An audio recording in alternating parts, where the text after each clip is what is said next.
चिंता संतानहंतारो यत्पादाम्बुजरेणवः स्वीयानां तान्निजाचार्यान् प्रणमामि मुहुर्मुहुः यदनुग्रहतो जन्तुः तत्त्वदुःखातिगो भवेत् तमहं सर्वदा वन्दे श्रीमद्वल्लभनन्दनम् अज्ञानतिमिरान्धस्य ज्ञानाञ्जनशलाकया चक्षुरुन्मीलितं येन तस्मै श्रीगुरवे नमः।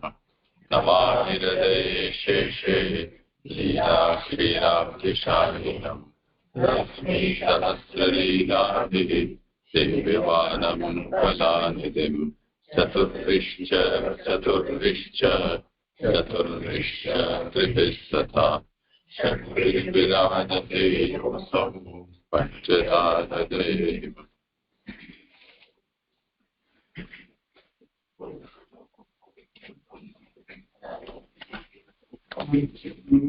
કોનો છે? અચ્છા તમારો છે. હું આમાં જોઉં છું કોઈ હાથ ઊંચો કરે. અચ્છા કરો. જગત પ્રણામ છે. શ્રીમદ ભાગવત શાસ્ત્રનો અર્થ આનંદરૂપ હરિની આનંદમય લીલા. સ્કંદનો અર્થ પરીક્ષિતે જે પ્રશ્ન પૂછ્યા તેના સુખદેવજી ઉત્તર આપે છે કે શ્રી ભાગવતનું શ્રવણ અંગો સહિત શ્રવણ કરવું જોઈએ. આ બીજા સ્કંદનો અર્થ છે. પ્રકરણ 3 છે. આમાં દ્વિતીય સ્કંદ એના તત્વ એક પ્રકરણ છે તત્વ ધ્યાન, બીજું રસ પ્રસાદ અને ત્રીજું મનન. હવે તત્વનો અધ્યયન કરીએ તો સ્થૂળ પ્રકરણ 1 નું સ્થૂળ ધ્યાન અને સૂક્ષ્મ ધ્યાન, રસ પ્રસાદ એટલે શ્રદ્ધા બીજું પ્રકરણ એનું શ્રોતાનો રસ પ્રસાદ અને વક્તાનો રસ પ્રસાદ. રસ પ્રસાદ એટલે શ્રદ્ધા ના હોય તો શ્રવણ સાહિત્ય થઈ શકે નહીં. અને તૃતીય સાધન છે મનન એટલે કે વિમર્શ. એટલે વિમર્શનો વિચાર પણ બે પ્રકાર કહેવામાં આવે છે, ઉત્પત્તિ અને ઉપપત્તિ. એમાં આપણે ઉત્પત્તિમાં 5 થી 7 અધ્યાય છે અને ઉપપત્તિમાં 8 થી 10. એમાં આપણે 5મા અધ્યાયનું શ્રવણ કરી રહ્યા છે. એમાં છે પ્રભુનું સ્થૂળ રૂપ સ્વરૂપ અને જગતનું મૂળ સ્વરૂપનું વર્ણન કરે છે. હવે અધ્યાય 5મો એના 21મા શ્લોકથી જોઈએ તો આગળ 4 પ્રશ્નનો સ્વરૂપ સંબંધી 4 પ્રશ્નનો જવાબ આપ્યો. હવે તત્વ સંબંધી 6 પ્રશ્નનો ઉત્તર હવે 21મા શ્લોકથી આપે છે કે અકસ્માતથી પોતાના આવેલા કાળ કર્મ અને સ્વભાવને ઘણા થવાની ઈચ્છાવાળા માયાના ઈશ્વરે પોતાની માયાથી ગ્રહણ કર્યા. હવે 22મા શ્લોકમાં કહે છે કે પુરુષે પહેરેલા કાલથી ગુણોનો સંબંધ થયો, સ્વભાવથી પાપ એટલે પરિપક્વ થયા અને કર્મથી મહતનો જન્મ. 23મા શ્લોકમાં કહે છે કે તમના મુખ્યપણાવાળું રજસ અને સત્વથી પુષ્ટ થયેલું મહત વિકાર પામતા તો દ્રવ્ય ગુણ અને ક્રિયારૂપ થયું. 24મા શ્લોકમાં કહે છે કે અહંકારનો વિકાર પામતા 3 પ્રકારનો થયો, વૈકારિક અને તેજસ અને તામસ એવા ભેદથી દ્રવ્ય શક્તિવાળો અને જ્ઞાન શક્તિવાળા થયા. 25મા શ્લોકમાં કહે છે વિકાર પામતા ભૂત આદિ તામસમાંથી પણ આકાશ થયું, એની માત્રા ગુણ થયેલા આકાશની માત્રા ગુણ શબ્દ છે જોનાર અને જોવાની વસ્તુનું ચિહ્ન છે. હવે 26મા શ્લોક ભરું છે જે છે 26 થી 30.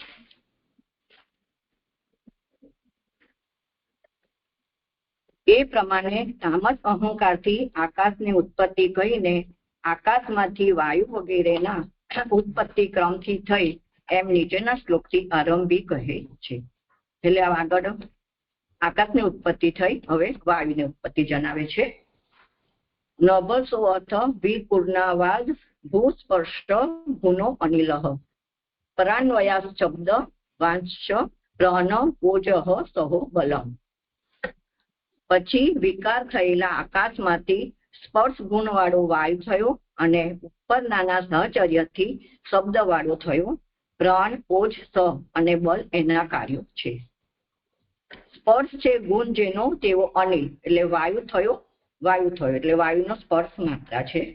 વાયુના 2 ગુણો છે, સ્પર્શ એ સ્વાભાવિક ગુણ અને કારણ એટલે આકાશના સહચર્યથી શબ્દ એ વાયુના 2 ગુણ થયા, સ્વાભાવિક ગુણ અને બીજું કારણ એટલે શબ્દ.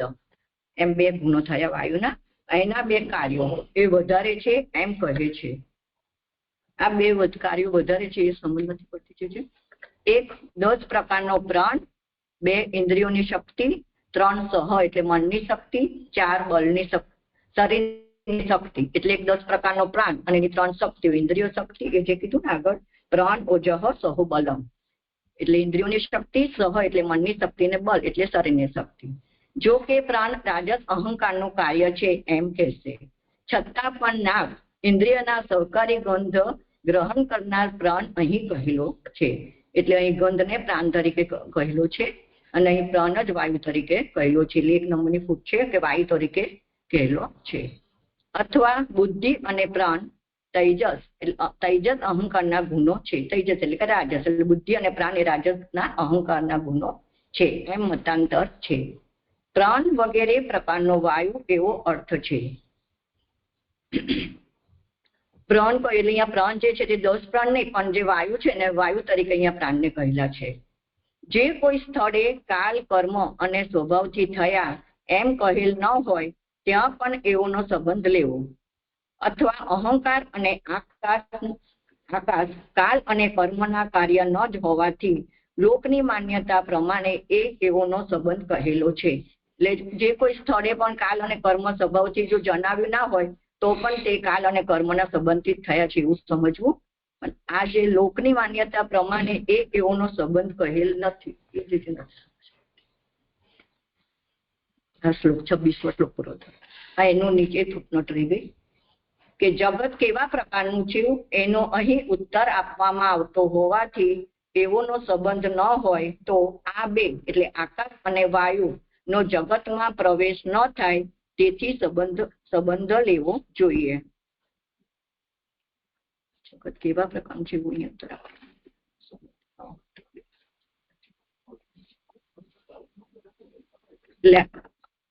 અહંકાર અને આકાશ તો સ્વભાવ તો એનો રોલ કરે પણ જે કાલ અને કર્મ છે એ જણાતું નથી. પણ લોકની માન્યતા પ્રમાણે એવોનો સંબંધ કહેલ નથી.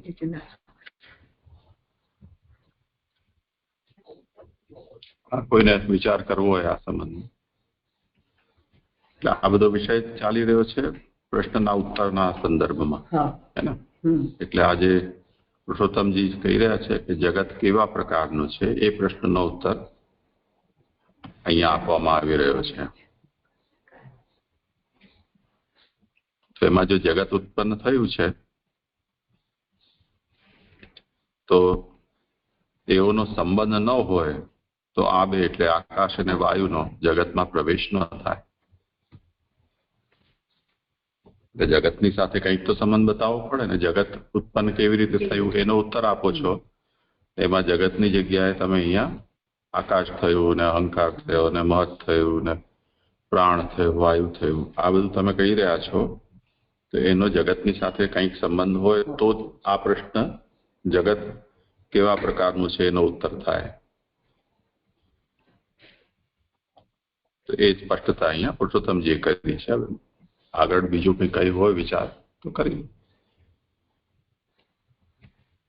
બીજો પણ કઈ વિષય હોય તો પહેલેથી લો તો વધારે સારું. બે કાર્યો હા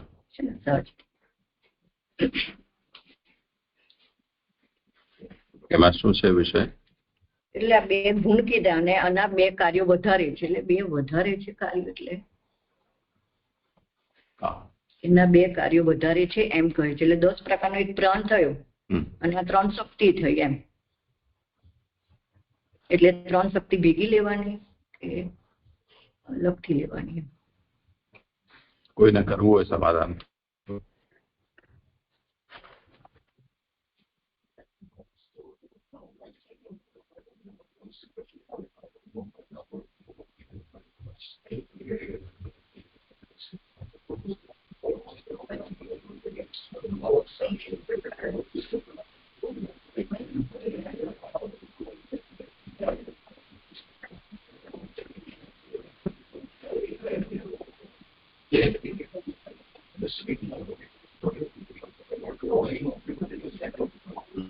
આના પહેલા જે આકાશના સંબંધમાં આવ્યું ને કે એનો ગુણ શબ્દ છે એવી રીતે આજે વાયુની ઉત્પત્તિ બતાવી તો વાયુનો ગુણ સ્પર્શ થયો. તો વાયુનો આપણને આંખ કે કાનથી ખબર ન પડી શકે, પણ ફૂંકાય પવન તો આપણા ત્વચાથી એનો અનુભવ થાય. તો વાયુ એ સ્પર્શ ગુણવાન છે. અહીંયા વાયુના માટે અનિલ પદનો પ્રયોગ છે. વાયુના જે બે ગુણ છે અહીંયા, સ્વાભાવિક ગુણ એનો સ્પર્શ છે અને કારણાન્વયાત શબ્દશ્ચ. મૂળમાં પરાન્વયાત એ છે. પર એટલે કારણ, અન્વય એટલે કારણ સાથેનો એનો સંબંધ. એટલે આકાશાદ વાયુ, આકાશથી વાયુ પેદા થયો. આકાશ વાયુનું કારણ છે. તો આકાશનો જે ગુણ છે એ પણ વાયુમાં આવ્યો. તો વાયુ સાથે, આકાશ સાથે વાયુનો સંબંધ હોવાથી એનો પણ આમાં ગુણ આવ્યો. એટલે એક સ્પર્શ એ એનો પોતાનો સ્વાભાવિક ગુણ અને બીજું કારણનો ગુણ એટલે આકાશ શબ્દ એનો ગુણ. અને કાર્યદ્વયંચ તસ્ય અધિકમ. બીજા કાર્ય પણ એના અધિક છે. એ શું? દશવિધ પ્રાણ. એટલે કહેવા માટે વાયુ તત્વ એક છે અનિલ, પરંતુ એના દશવિધ પ્રકારો છે. અને એ ત્રણ રીતે કામ કરે છે: ઓજ, સહ અને બલ.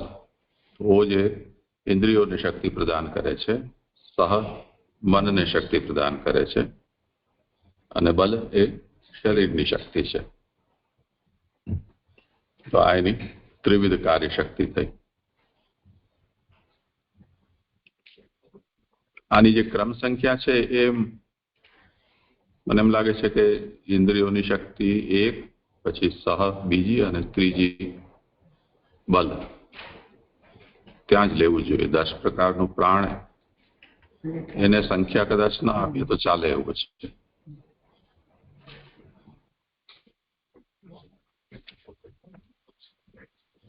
જો એને પ્રાણ તરીકે ગણો તો પ્રાણ, ઓજ, સહ અને બલ, તો 4 એમ થાય.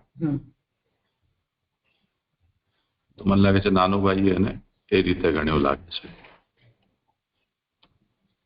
સારું, બીજું કઈ છે? એમાં બે કાર્યો કીધા તો આ 4 ગણાવ્યા અને 3 તો પછી 3. તો બે કાર્યો તે કેવી રીતે જોવું?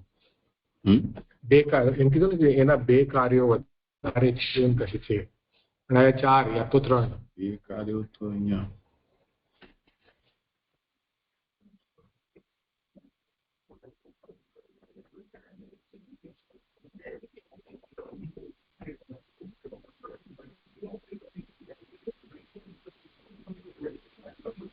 નભોસોથ વિકરુવાણાદ અભૂત સ્પર્શ ગુણો નિલહ પરાન્વયાત શબ્દવાંશ્ચ પ્રાણ ઓજઃ સહો બલમ. પ્રાણ ઓજો બલમ અને સહ.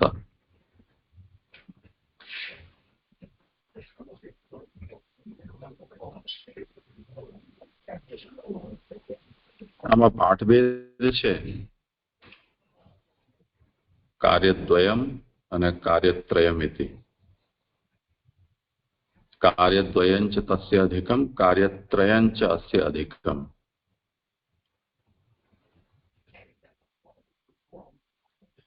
એટલે જો આપણે એમ વિચારીએ કે દ્વયમનો અર્થ લઈએ તો એક તો કારણનો ગુણ અને એક પોતાનો સ્વાભાવિક ગુણ, એ બે.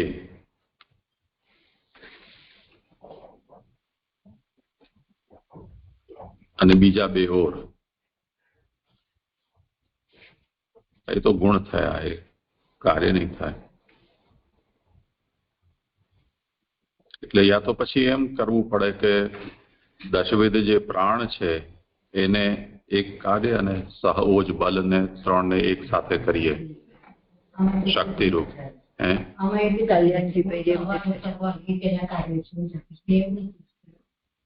હા, તો 3 થઈ ગયા ને. હા, પણ એના પહેલાની પંક્તિ વાંચો. બે પંક્તિ આગળની પંક્તિ તો હશે ને? આકાશમાં વિકાર થતા સ્પર્શ ગુણ વાળો વાયુ થયો. તેનો પ્રધાન ગુણ સ્પર્શ અને તેના કારણ આકાશનો ગુણ શબ્દ તેનામાં આવ્યો. તેથી તે બે ગુણ વાળો થયો. બે ગુણ વાળો. હા. તે પ્રાણ, અપાન, જ્ઞાન, ઉદાન, સમાન, નાગ, કુર્મ, કુકર, દેવદત્ત, ધનંજય વગેરે પ્રાણના 10 પ્રકાર છે. ઇન્દ્રિય શક્તિ એટલે મનની શક્તિ એટલે સહ અને શરીરની શક્તિ બળ એ બધા તેના કાર્ય છે. હા, એટલે વચલી એક પંક્તિ આખી ગુપચાવી ગયા છે.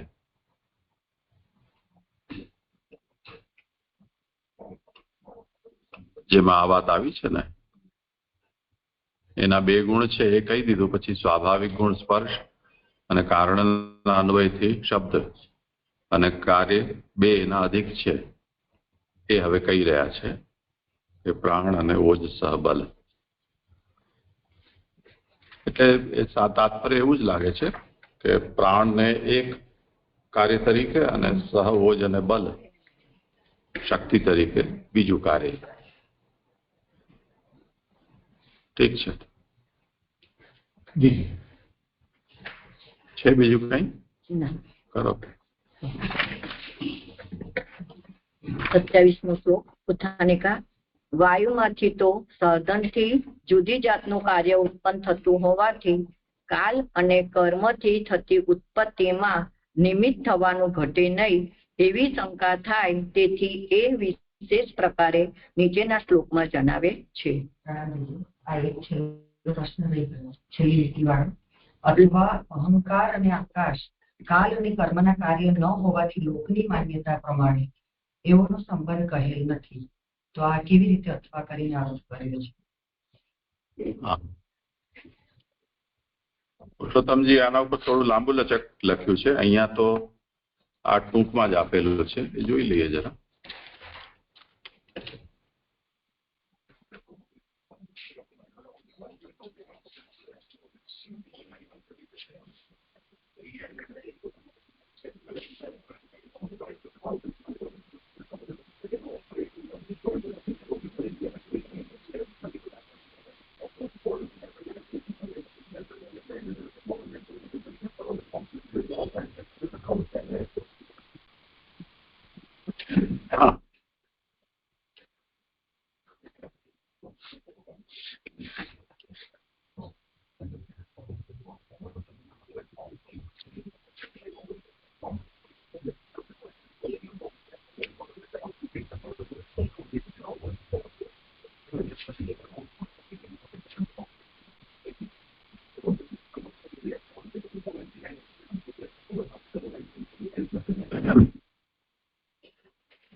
એક વસ્તુ તો એ આમાં ધ્યાનમાં લેવાની છે,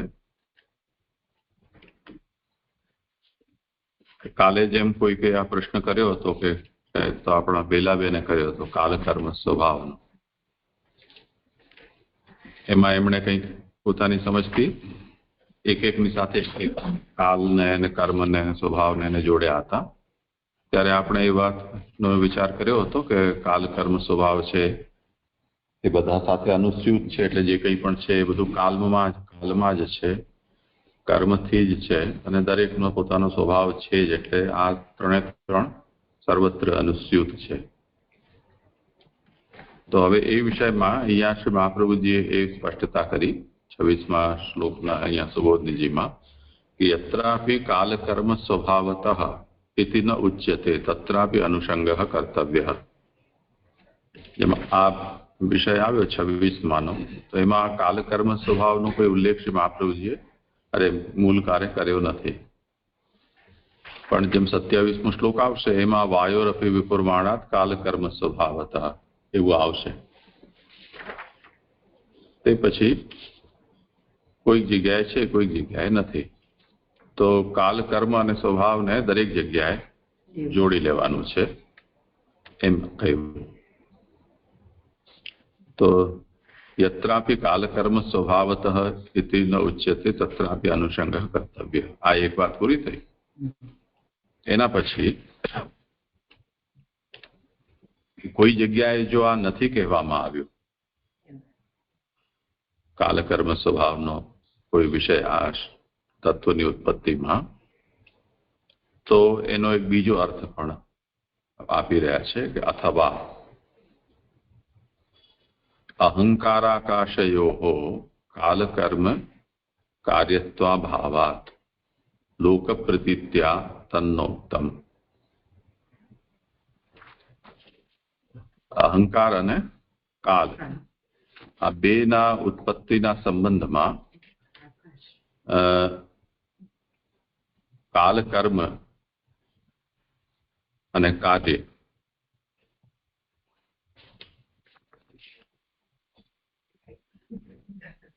એટલે એ બે કાલજન્ય કે કર્મજન્ય એ બંનેની પાછી કાર્યરૂપતા, પરિણામ રૂપતા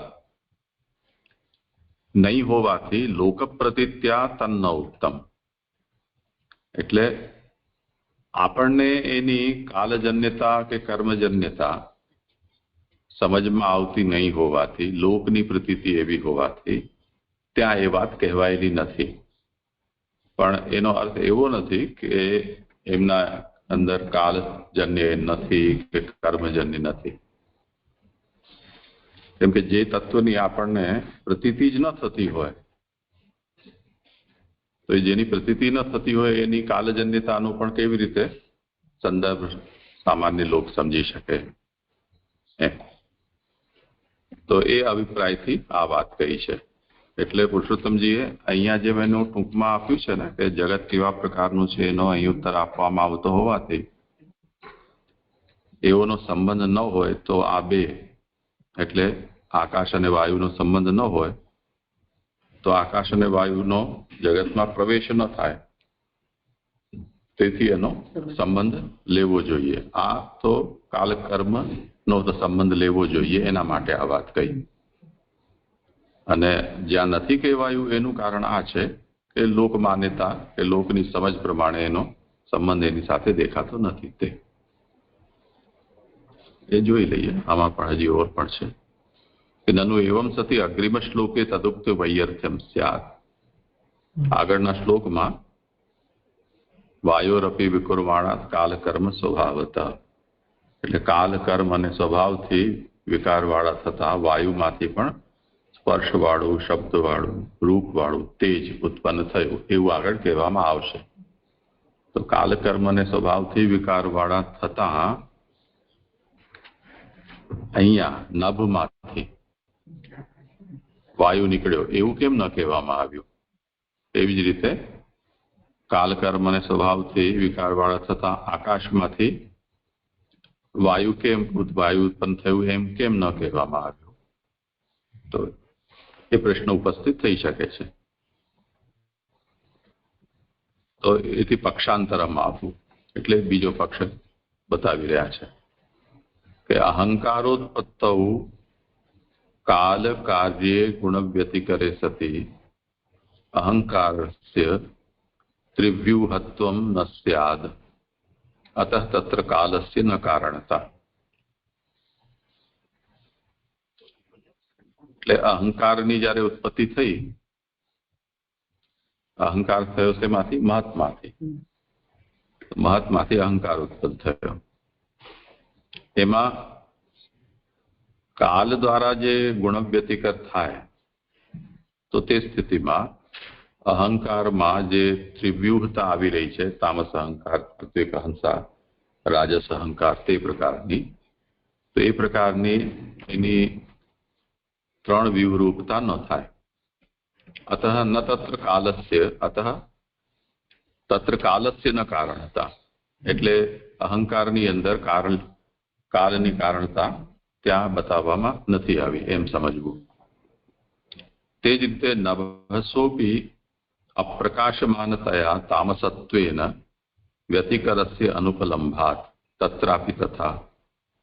તેવી રીતે જે નભ છે એટલે આકાશ કે જેમાં ભા નથી, ભા એટલે પ્રકાશ, તે નથી એવો, એ પોતે પ્રકાશમાન નહીં હોવાને કારણે, તામસ હોવાને કારણે ત્યાં વ્યતિકરસ્ય અનુપલંભાત એટલે એનો વ્યતિકર કરનારો એટલે વિકાર કરનારો ત્યાં નહીં હોવાથી ત્યાં પણ અહીંયા કાલકૃત કોઈ જાતનો વ્યતિકર નથી એવું સમજવું. લોકે અહંકારસ્ય સિદ્ધવદેવ અહમ બુદ્ધ્યા પ્રતીતે જન્મા પ્રતીત્યા આકાશસ્યાપી જન્મા પ્રતીત્યા ઉભયત્ર કર્મણોપી ન કારણતા પ્રતીયતે. અને લોકમાં શું સ્થિતિ છે કે દરેક વ્યક્તિ જે છે એ પેદા થાય છે ત્યારે અહંકાર સહિત જ પેદા થાય છે. એટલે બીજું કંઈ હોય કે ન હોય એને સ્પર્શ કરો તો હું એવું કરીને એને પોતાની સંવેદનશીલતા છે એ પ્રકટ કર્યા વિના રહેતો નથી. એનો અર્થ એ થયો કે એનો અહંકાર એનો સિદ્ધ છે. તો લોકે અહંકારસ્ય સિદ્ધવદેવ અહમ બુદ્ધ્યા પ્રતીતે. અહમ બુદ્ધિ હું આ પ્રકારની જે બુદ્ધિ છે એનાથી અહંકારની પ્રતીતિ સિદ્ધવત થાય છે અને એના જન્મની પ્રતીતિ થતી નથી. તે જ રીતે આકાશ છે એની પણ જન્મતો હોવાની પ્રતીતિ થતી નથી. તેથી અહંકારના વિષયમાં પણ અને આકાશના વિષયમાં પણ કર્મની કોઈ જાતની કારણતાની પ્રતીતિ મનુષ્યને થતી નથી લોકને. તેથી લોક પ્રતીત્યા તયોઃ તથા ભાવાદ મુખતઃ તન્નોક્તમ. એટલે લોકની પ્રતીતિ એવી નથી કે આકાશ પેદા થયો કે અહંકાર પેદા થયો. તે કારણે અહીંયા ઉલ્લેખ કરીને કાલ કર્મ અને સ્વભાવ છે એની આ બધા પ્રત્યે કારણતા છે એવું કંઠોક્ત કહેવામાં નથી આવ્યું. વસ્તુતસ્તુ અહંકારોત્પત્તૌ ગુણાનામ પ્રાધાન્યોપસર્જન ભાવ કથનાદેવ અલ્પવ્યતિકરસ્ય અહંકારે સિદ્ધત્વાत् સાત્વિકાહંકાર કાર્યે મનસી ગુણૈશ્ચાશય સંભવૈઃ ગુણત્રય જનન કથનાत् અને તત્પ્રેર્યાણામ ઇન્દ્રિયાણામ અપી ત્રિવિધ કાર્ય દર્શનાत् નભસો અપી વાયુરૂપ ચંચલ કાર્ય જનન દર્શનાत् રજો વ્યતિકરાભાવે તદસંભવાत् અલ્પ વ્યતિકરસ્ય તત્રાપી સિદ્ધત્વાत् સમભૂત ઇત્યનેન ઉત્પત્તેઃ કંઠતઃ ઉક્તત્વાચ્ચ કાલ કર્મ કાર્યત્વમ તત્રાપી નિર્બાધમ પરિણામસ્તુ પ્રતિપાદિતે વેતિ સર્વત્ર ત્રિતય કાર્યત્વમ ઇત્યર્થ. એટલે સંક્ષેપમાં શ્રીમાં પ્રથમજી એમ સમજાવી માંગી રહ્યા છે કે ભલે અહીંયા કંઠતઃ આ વાત કહ્યું હોય એવું નથી જણાતું, પરંતુ આના શ્લોકમાં નભસોથ વિપુર્વાણાત અભૂત સ્પર્શ ગુણો અનિલ અભૂત, એમાં જે આ અભૂત પદ છે તે જ રીતે તમસાદપી ભૂતાદેહ વિપુર્વાણાત અભૂત નભઃ, ત્યાં પણ જે અભૂત પદ છે એટલે થયું થયું થયું ઉત્પન્ન થયું. આ જે અભૂત પદ છે એ વસ્તુતઃ એની ઉત્પત્તિ બતાવે જ છે. ભલે લોકને એ જાતની પ્રતીતિ થતી નથી તેમ છતાં પણ એની પ્રતીતિ ત્યાં કહેલી છે. અને જે વ્યતિકર છે એ વ્યતિકર પણ તત્ત સ્થાનમાં એટલે આકાશ અને અહંકારમાં પણ કોઈક જગ્યાએ સત્વગુણ દ્વારા તો કોઈક જગ્યાએ રજોગુણ દ્વારા અલ્પ વ્યતિકર તો ત્યાં પણ કહેવામાં આવ્યો જ છે. એને કારણે આની ઉત્પત્તિમાં પણ આની કારણતા એ માનવામાં કોઈ સૈદ્ધાંતિક આપત્તિ નથી, પણ લોક પ્રતીતિમાં નથી એ કારણે મૂળમાં એ શ્લોકમાં એ શબ્દનો પ્રયોગ કરવામાં નથી આવ્યો મૂલકાર દ્વારા. પણ સિદ્ધાંતતઃ એવું નથી એમ નહીં સમજવાનું. સિદ્ધાંતતઃ કાલ કર્મ સ્વભાવતઃ એ બધાની સાથે ઉત્પન્ન થતા તત્વોની સાથે જોડાશે છે. આ વાત છે.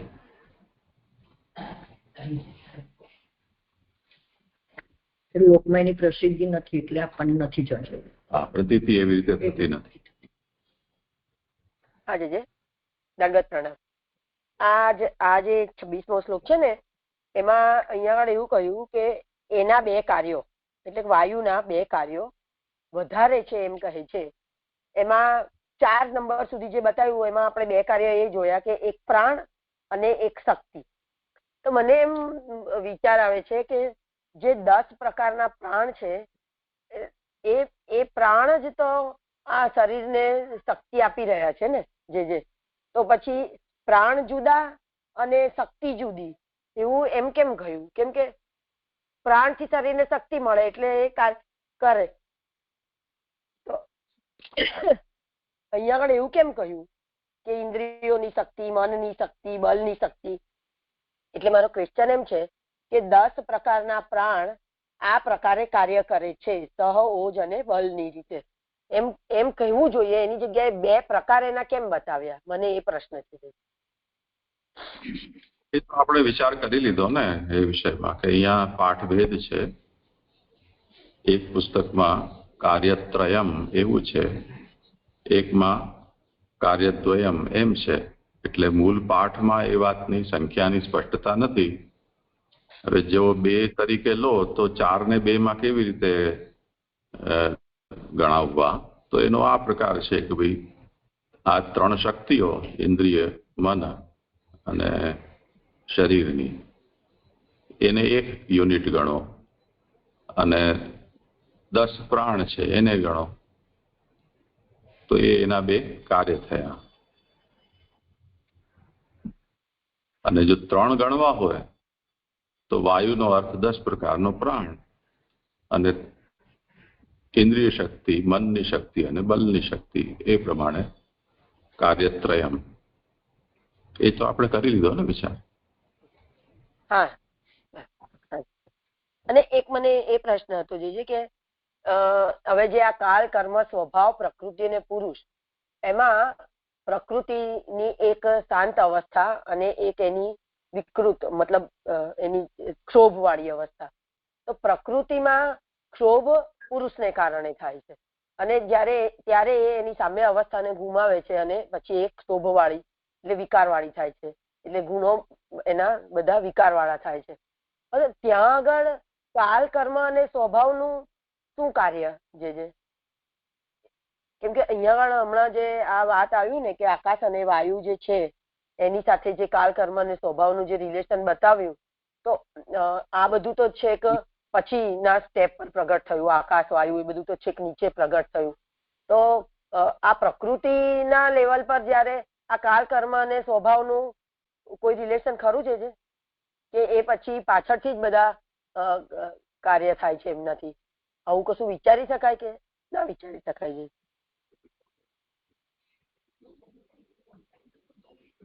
કોઈને સમાધાન કરવું હોય તો. ધન્યવાદ પ્રણામજી. જે આ 22મા શ્લોકમાં મને પણ એ જ પ્રશ્ન હતો.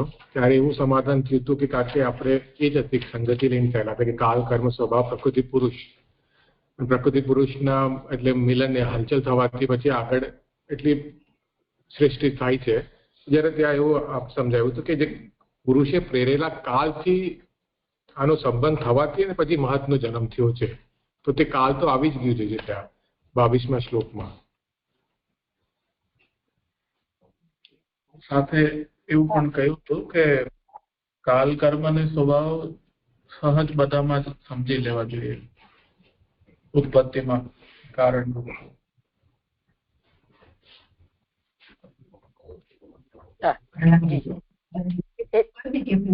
કારણે ગુણક્ષોભ થયો.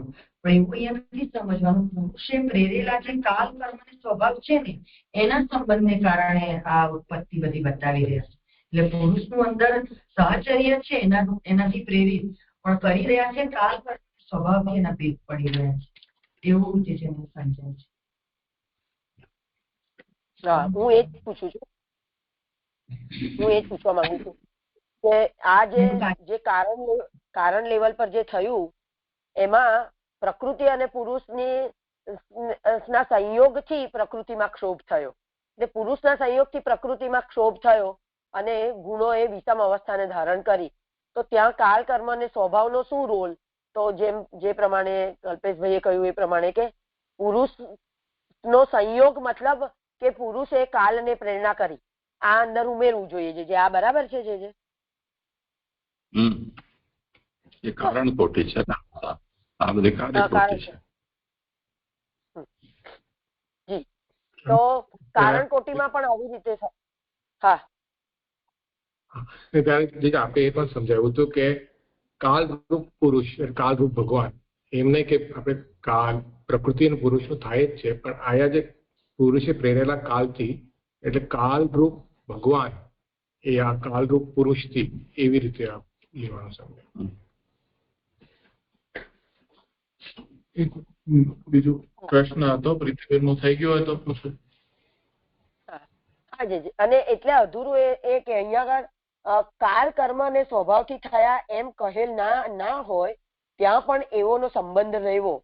એટલે અહંકાર અને આકાશ કાલ અને કર્મના કાર્ય ન હોવાથી એઓનો ભલે લોક માન્યતા પ્રમાણે તો એ લોકોનો સંબંધ નથી કહેલો, પણ અહંકાર અને આકાશને કાલ કર્મ અને સ્વભાવનો સંબંધ છે. તો એ ફ્રોમ ધ ટોપ, એટલે કેમ કે પ્રકૃતિને કાલ કર્મ અને સ્વભાવનો સંબંધ છે, એટલે પછી એમાંથી જે કઈ મહત અહંકાર કે જે કઈ પણ પ્રગટ થશે, આકાશ વાયુ વગેરે, એ બધાને કાલ કર્મનો સ્વભાવ છે એમ ગણી લેવાનું. જે આ બરાબર છે? જે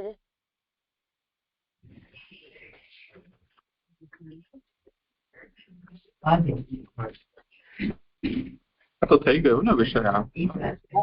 હા જી, જો આ બરાબર છે ને, પણ જે આવી રીતે જ ને. હા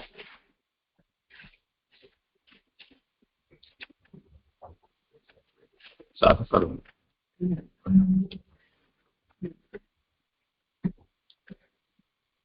27મો શ્લોક ઉત્થાનિકા.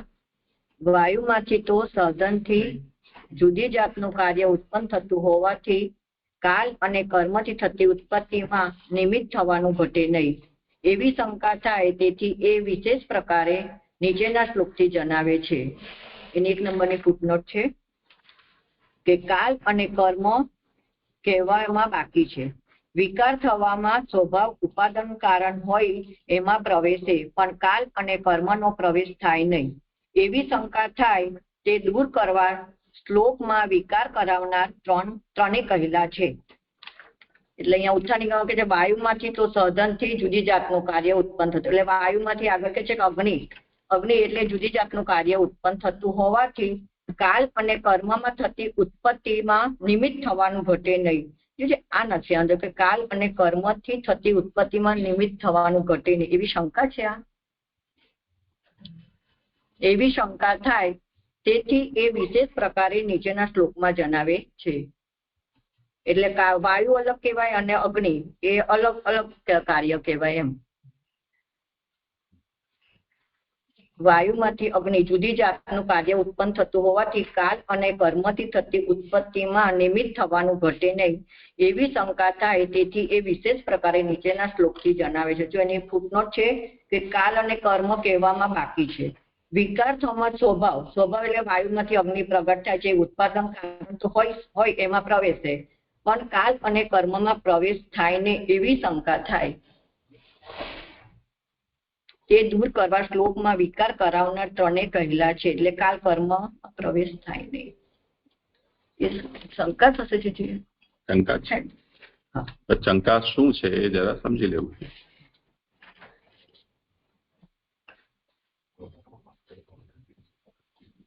એટલે વાયુ કેવલ નિમિત્ત માત્ર નથી એમ અગ્નિ પ્રગટ કરવાનું. એમ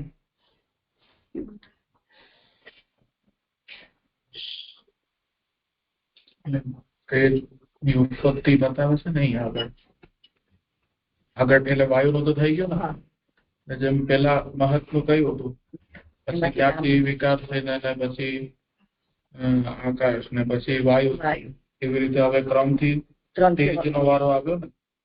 અગ્નિનો એટલે એ જ ફરી પૂર્વમાં જે ચર્ચા થઈ હતી કાલ કર્મ સ્વભાવ, એ જે 3 કારણ સહજ થાય છે એવું તેજની ઉત્પત્તિમાં દેખાતું નથી, કેમ કે વાયુથી અગ્નિ એવું કઈક કહેતા હોય એવું લાગે છે. એટલે જેમ આપણે એમ કહીએ કે આકાશથી વાયુ પેદા થયું આપણે એમ અત્યારે જોઈને આવ્યા. આકાશ પણ ચક્ષુથી ગ્રાહ્ય નથી બનતું, વાયુ પણ ચક્ષુથી ગ્રાહ્ય થતું નથી. તો બંનેની અંદર કોઈ જાતની સજાતીયતા છે આપણે ગ્રહણ કરવાના સંબંધમાં, એનું જ્ઞાન થવાના સંબંધમાં. તે જ રીતે આકાશને આપણે પકડી નથી શકતા, વાયુને આપણે પકડી નથી શકતા. તો કેટલીક જાતની સજાતીયતા એમાં દેખાય છે. તો ચલો એ પ્રકારનો જે આકાશ છે એમાંથી આ પ્રકારનો વાયુ એનો સજાતીય પેદા થાય, એ સમજવામાં એટલી બધી આપણને તકલીફ ન પડે. હવે વાયુમાંથી અગ્નિની જે ઉત્પત્તિ બતાવવી છે, એ તો અગ્નિ તો એકદમ જ વિજાતીય જણાય છે એનાથી. તો કોઈને પણ આ પ્રશ્ન સહજ થાય ને કે વાયુનો જે પ્રકારનો સ્વરૂપ છે, એટલે કારણતા જેની છે, જે પ્રકારની છે, એ અગ્નિ જેવા કાર્યને કેવી રીતે ઉત્પન્ન કરી શકે? તો કંઈક વિશેષ ત્યાં આપણને કહેવું પડશે. એટલે અહીંયા ઉત્થાનિકામાં આ જે શંકા છે આ રીતે ઉપસ્થિત કરી રહ્યા છે કે વાયુમાંથી તો સાધનથી જુદી જાતનું કાર્ય ઉત્પન્ન થતું હોવાથી, જુદી જાતનું એટલે પોતાના સ્વભાવથી અલગ પ્રકારનું તેજરૂપ કાર્ય ઉત્પન્ન થતું હોવાથી કાલ અને કર્મથી થતી ઉત્પત્તિમાં નિમિત્ત થવાનું ઘટે નહીં. તો આમાં કાલ અને કર્મ જેની ઉત્પત્તિમાં કારણ હોય છે, એ આમાં હોય એવું જણાતું નથી. એટલે અહીંયા બહુ સ્પષ્ટ રૂપથી કોઈક વાત આપણને કહેવી પડશે. નિમિત્ત એવી શંકા થાય તેથી વિશેષ પ્રકાર નીચેના શ્લોકમાં જણાવે છે. વાયુરપી વિકુર્વાનાત કાલ કર્મ સ્વભાવતઃ ઉત્પદ્યત તેજો વૈ રૂપવશ સ્પર્શ શબ્દવત. કાલ, કર્મ અને સ્વભાવથી વિકારવાળા થતા વાયુમાંથી પણ સ્પર્શવાળું અને શબ્દવાળું રૂપવાળું તેજ નક્કી ઉત્પન્ન થયું. ઉત્પદ્યત એટલે ઉત્પન્ન થયું, વય એટલે નક્કી, શબ્દથી આમાં સંદેહ ન કરવાનું કહ્યું. એટલે ઉત્પન્ન થયું, વય એટલે ઉપજન તેજો વય એટલે શબ્દથી આમાં સંદેહ ન કરવાનું કહ્યું. ગુણ વધારે હોવાથી જ વાયુ અને તેજમાં જુદાપણું જણાય છે. પરંતુ વાયુમાંથી અગ્નિ ઉત્પન્ન થયો એ શ્રુતિથી એ જ વાયુનું કાર્ય નથી એવું નથી. એટલે વાયુમાંથી અગ્નિ ઉત્પન્ન થયું એ શ્રુતિથી એ વાયુનું કાર્ય છે. રૂપવાળું, સ્પર્શવાળું, શબ્દવાળું એમ તેજના 3 ગુણો કયા. ત્રણેય ગુણો એમાં જોવામાં આવે છે. પરંતુ જેઓ આ બેમાં એટલે કે કાર્ય અને કારણ એટલે વાયુ અને તેજમાં કાર્યકરણનો ભાવ નથી માનતા તેવો વિવાદ કરે છે. એટલે જેઓને ફૂટનોટ છે કે નૈયાયિકો, એટલે નૈયાયિકો આ બે કાર્ય અને કારણનો ભાવ નથી માનતા તેવો વિવાદ કરે છે. અને આ મત શ્રુતિથી વિરુદ્ધ હોવાથી એની અવગણના કરવી એટલે આની અવગણના કરવી નૈયાયિકોના મતને. જુદી જાતનાને ઉત્પન્ન કરે નહીં એવું જે એમનું વચન છે તે તો તંતુ અને વસ્ત્રના સંબંધમાં ખોટું જ ઠરે. એટલે જુદીનો ફૂટનોટ છે કે અહીં એમનો મત ખોટો હોવાનું સિદ્ધ કરે છે. એટલે તંતુ બી અલગ છે અને વસ્ત્ર બી અલગ છે, એ જુદી જાતના છે, તો પછી સંબંધમાં એ ખોટું ઠરે. એટલે કારણ કે તંતુ અને વસ્ત્ર એક જાતિના નથી. તંતુ અલગ જાતિ છે અને વસ્ત્ર અલગ જાતિ છે, પણ તંતુમાંથી જ વસ્ત્ર થાય છે. એટલે એ લોકોનો મત અહીંયા ખોટો ઠરાવે છે મહાપ્રભુજી. અથવા તંતુ અને પટ એક નથી. વળી આ સંબંધમાં પૃથ્વી વગેરે જાતિઓ કહેવાનું ધરેલું નથી, કારણ કે એવું ધરવાનું કરાવનાર કાંઈ નથી. તો 4 નંબરની ફૂટનોટ છે કે પેટા જાતિ લેતા વ્યભિચાર જણાય. જો અને જુદી જુદી રીતે લઈએ વાયુ અને તંતુ અને પટને તો એ વ્યભિચાર થાય. પણ પૃથ્વી જાતિ લઈએ તો એ તંતુ અને વસ્ત્ર બંને હોવાથી વ્યભિચાર થતો નથી. એટલે જો પૃથ્વીને જાતિ તરીકે લઈએ તો બધું પૃથ્વી પર છે, તંતુ અને વસ્ત્ર બંને એનો વ્યભિચાર થતો નથી. એવી તકરાર થાય. તેથી આ કહે છે આમાં પૃથ્વી જાતિ તરીકે ન લેવાય. પણ આમાં પૃથ્વી જાતિ તરીકે ન લેવાય કારણ કે ઘડામાં પણ છે. વળી જુદી જાતમાંથી જુદી જાતનું ઉત્પન્ન થતું જોવામાં પણ આવે છે. એટલે જુદી જાતનું જુદી જાતમાં પણ ઉત્પન્ન થવાનું જોવામાં આવે છે. જેવી રીતે કે છાણમાંથી વીછી, દેવમાંથી મનુષ્ય વગેરે. તેથી એમને કહેલ નિયમ નિર્ણય કરાવનાર નથી. એટલે નૈયાયિકોનો નિર્ણય બરાબર નથી કે જુદી જુદી જાતમાંથી જુદી જાત ઉત્પન્ન થાય છે એવું કહેવામાં આવે છે. મહાપ્રભુજી, સ્થૂલ અગ્નિમાં કારણ તરીકે વાયુ જ જોવામાં આવે છે. સ્થૂલ અગ્નિ એનું કાર્ય, અગ્નિ એ કાર્ય છે અને કારણ શું થાય તો વાયુ.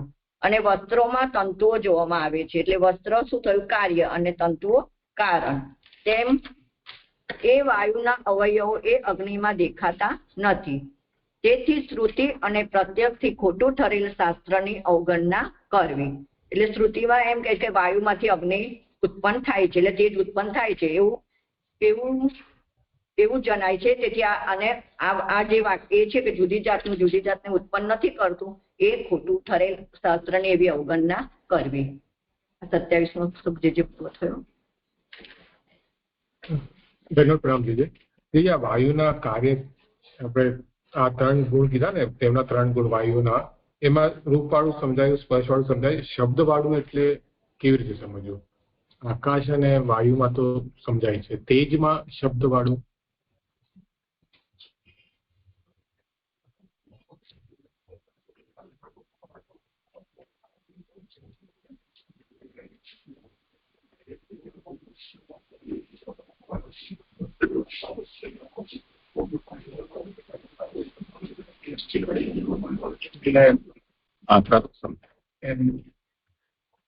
વિષય એ રીતે ભણ્યો નથી જોકે, પણ અહીંયા જે વિષય ચાલે છે જેવી રીતે, એનાથી તો એવું સમજાય છે કે પરંપરા એક ચાલી આવી છે પહેલાથી જ. કારણના લીધે શબ્દ આવતો રહે છે, એટલે એવું જ લાગે છે. એ તો સમજાય કે પૂર્વમાં કારણ તરીકે શબ્દ આવે છે, ત્યાં તો સમજાય છે વાયુમાં પણ વાયુ વગર શબ્દ જાય નહીં. પણ આમાં અગ્નિમાં પછી એને કેવી એટલે એ આકાશ વાયુ ને વાયુમાંથી જ તેજ થયું છે, તો બધાના તરત જેમ માતા પિતાના ગુણ આનુવંશિક ચાલતા રહે છે, એવી રીતે કદાચ અહીંયા એને કીધું હોય. મને બહુ ખબર નથી વિષય, પણ એ રીતે જ હોઈ શકે, બાકી તો કેમ નહીં.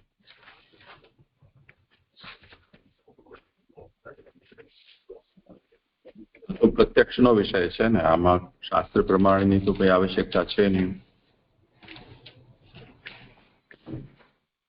ટેકનિકલી વાત, આધુનિક જે સાઉન્ડ વેવ કે લાઇટ ના જે પાર્ટિકલ્સ છે એ દૃષ્ટિથી પણ જેથી આ વસ્તુનો વિચાર કરવામાં આવે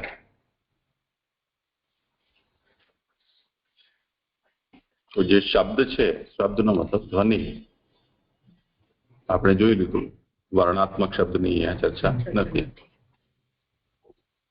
તો જેવી રીતે આપણી આંખો દરેક પ્રાણીઓની અલગ અલગ લાઇટ વેવ્સ છે એને ગ્રહણ કરવા માટેના રોડ્સ અને કોન્સ એના બનેલા હોય છે. એને કારણે દરેક પ્રકારની જે વેવલેન્થ હોય છે એને દરેક પ્રાણી ગ્રહણ નથી કરી શકતું.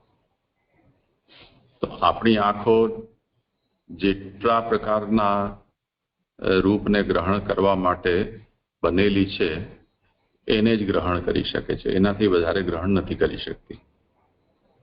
એમાં પરિસ્થિતિનો કોઈ વાંક નથી કે વસ્તુનો વાંક નથી, પણ આપણી બનાવટ જ એવી છે. એ જ રીતે શબ્દ તન્માત્રા છે, એના વિષયમાં પણ આ જ વાત છે કે આપણા કાનના પડદા અથવા તો કાનની જે સંરચના છે એ જેટલા ડેસિબલની જે રેન્જ છે એને ગ્રહણ કરવા માટે બનેલી છે, એનાથી વધારે કે એનાથી ઓછું હોય તો એને સંભળાય નહીં. પણ જે બીજા સ્પીસીસ છે કે જેને આપણાથી અલગ પ્રકારના શબ્દ તરંગો છે સાંભળવાનું કુદરતે આપી છે વ્યવસ્થા, જેમ ચામાચીડિયા છે કે સરીસૃપો છે, ઉંદરડા કે મચ્છર વગેરે છે. તો આજકાલ એવા પણ મચ્છરના રેપેલેન્ટ બને છે કે જે સાઉન્ડ બેઝડ હોય છે. હવે એ સાઉન્ડ ઝીણો ઝીણો એના અંદરથી નીકળે એ આપણને ન સંભળાય, પણ મચ્છરના માટે એટલો બધો કર્ણભેદી હોય એ અવાજ કે પછી ત્યાં ઊભા ન રહી શકે, એને જતા રહેવું પડે. તો એમને ત્યાં સંભળાય છે. હવે મૂળ મુદ્દો અહીંયા એ છે કે જેમ શબ્દના માટે તમને સ્પેસ જોઈએ, આકાશ જોઈએ, તો તમારો શબ્દ ત્યાંથી ટ્રાવેલ કરી શકે. આ મૂળ મુદ્દો છે. એટલે આકાશનો ગુણ શબ્દ છે. એ આકાશની અંદર તમે વાયુને ઓર એડ કરો. આકાશ તો બધાનો આધાર છે. હવે એમાં કયો ગુણ એક્ઝિસ્ટ કરી શકે છે એ તમે જુઓ. અત્યારે જેમાં પંખો ચાલી રહ્યો છે ને અહીંયા આકાશ પણ છે. આપણે બોલી રહ્યા છીએ તો અવાજ તમે ગ્રહણ કરી શકી રહ્યા છો કે નહીં?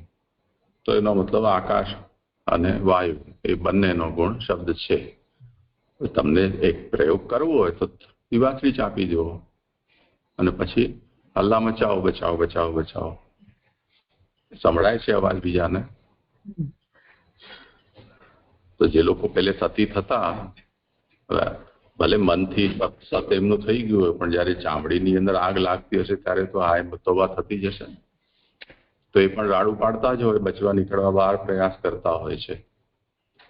તો એમાંથી પણ સાઉન્ડ અગ્નિની અંદર ટ્રાવેલ કરે છે કે નહીં? એવી રીતે અગ્નિનો પોતાનો પણ અવાજ હોય છે.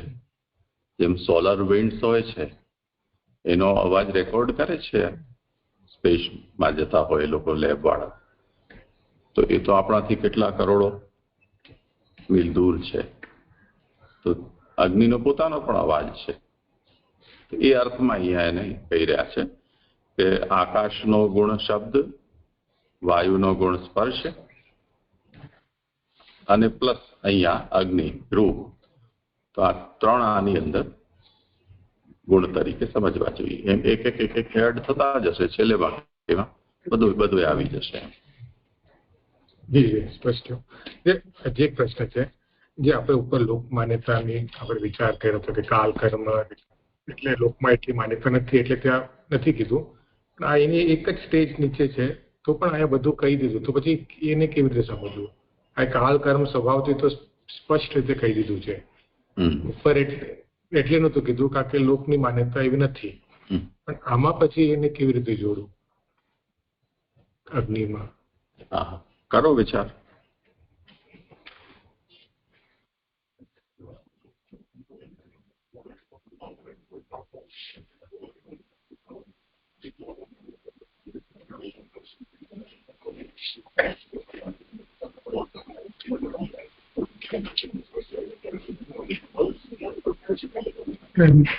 અહીંયા મને પર્સનલી એટલું મૂળ કારણ હોય એવું કઈ લાગતું નથી, પણ ત્યાં ખાલી મહાપ્રભુએ ઉલ્લેખ નથી કર્યો એનો, એટલે પુરુષોત્તમજીએ એને એ રીતે ટેકલ કર્યો છે વિષયને.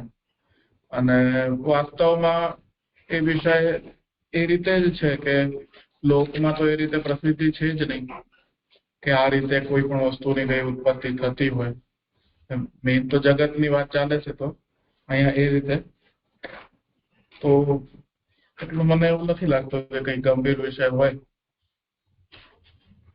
જ્યાં ઉલ્લેખ કર્યો છે ત્યાં એને સહજ રીતે સમજી લેવાનું છે, પણ ત્યાં નથી કર્યું તો મિસગાઈડ ન થઈ જાય એટલે પુરુષોત્તમજી એ પછી અલગથી એને સમજાવ્યું હશે એ રીતે.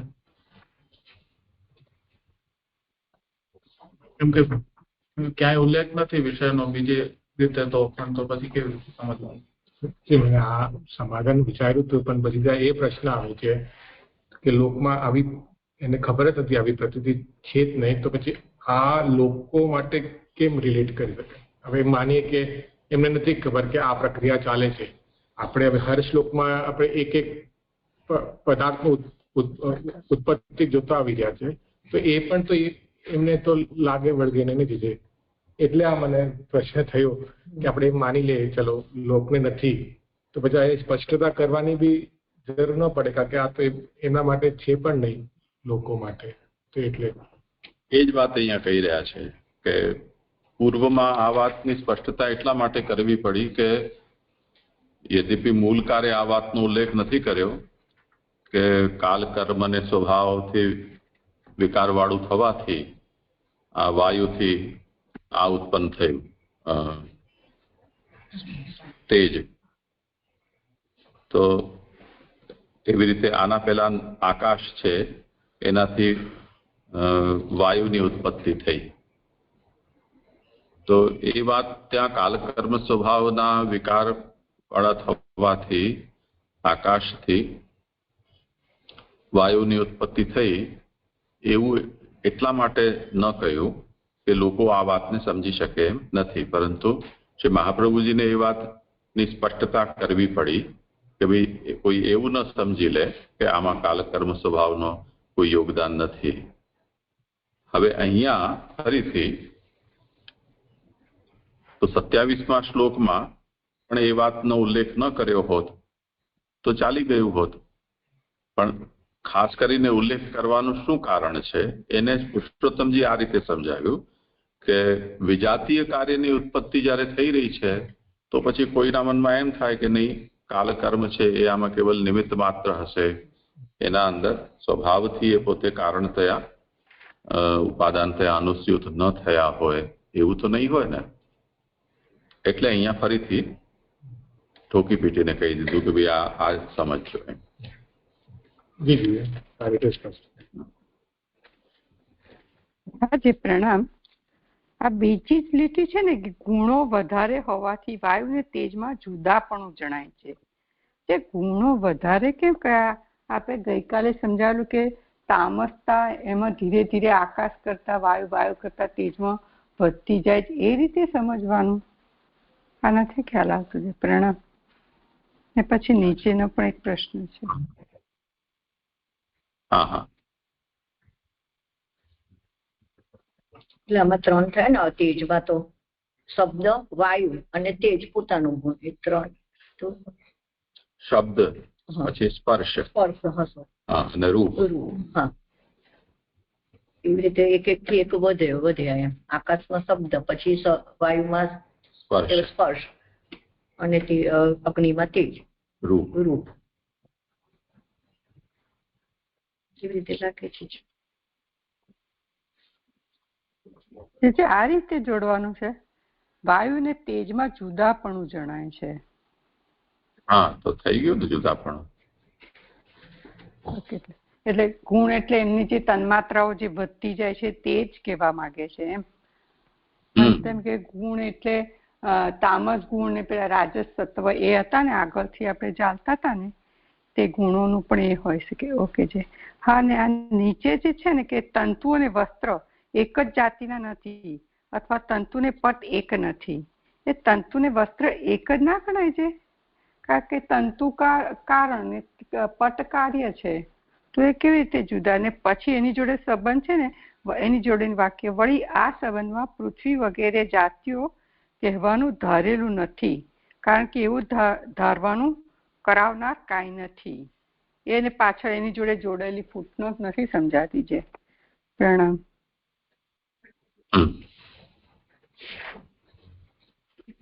આપણે જેમ આકાશ અને વાયુના સંબંધમાં જોયું ને કે આકાશ રૂપહીન છે, વાયુ પણ રૂપહીન છે, તો એટલે નિરૂપ, બંને નિરૂપ છે. તો નિરૂપતા હોવાને કારણે સજાતીયતા આપણને દેખાય છે ને. આકાશ વ્યાપક છે, વાયુ પણ વ્યાપક છે, તો સજાતીયતા થઈ ગઈ ને. એવી રીતે કોઈક જગ્યાએ કોઈક કાર્યકારણની અંદર સજાતીયતા આપણને મળી જતી હોય તો આપણે ઝટથી સ્વીકારી લઈએ કે હા ચલો આમાંથી આમાં થયું.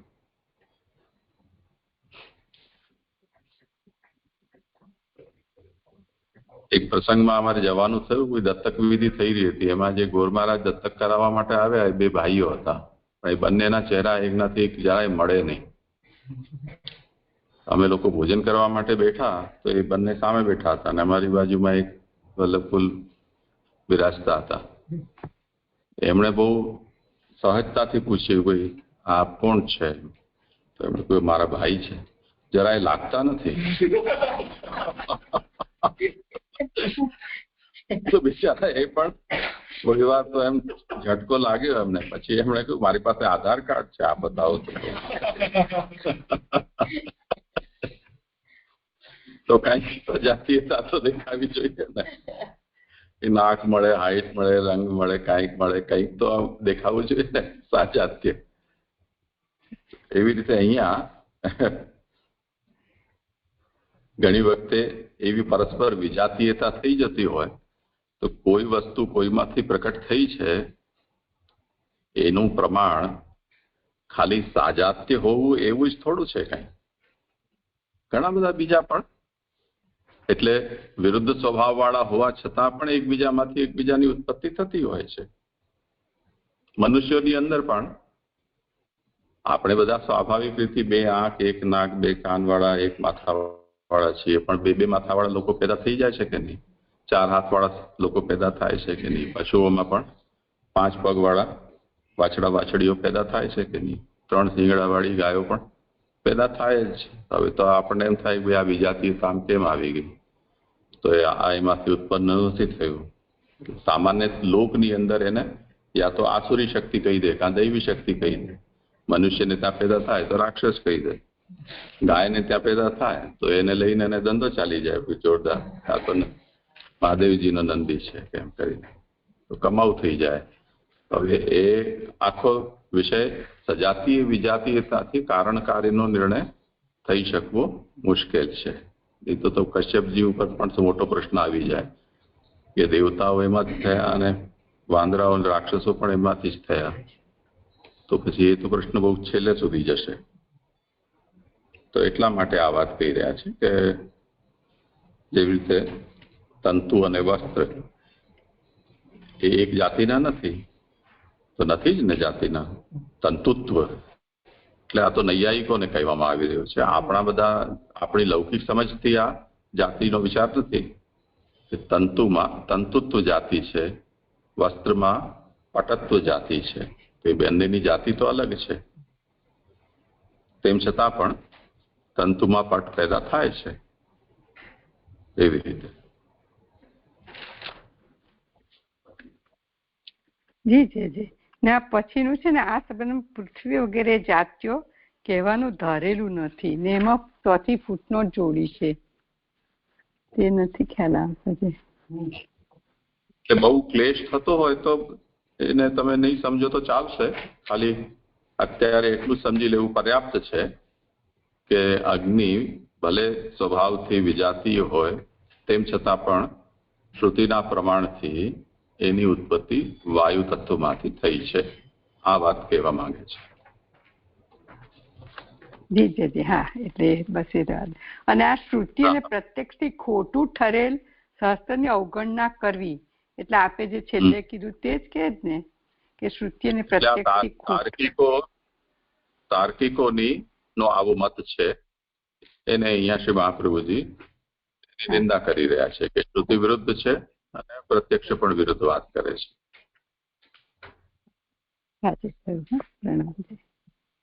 એ લોકોના મત પ્રમાણે શું છે એ તો કીધું છે કે એ લોકો વાદ વિવાદ કરે છે, પણ એ લોકોનું મત શું છે? એ અગ્નિસેનાથી ઉત્પન્ન થઈ. એ તો બધાના પરમાણુ અલગ અલગ છે, તો ભેદવાદી છે. એટલે એમને એકમાંથી અનેકની તો કઈ સમસ્યા છે જ નહીં. જેટલા અલગ છે એ બધાના મૂળથી જ અલગ છે પરમાણુઓ, એવું એમનો સિદ્ધાંત છે. જી જી.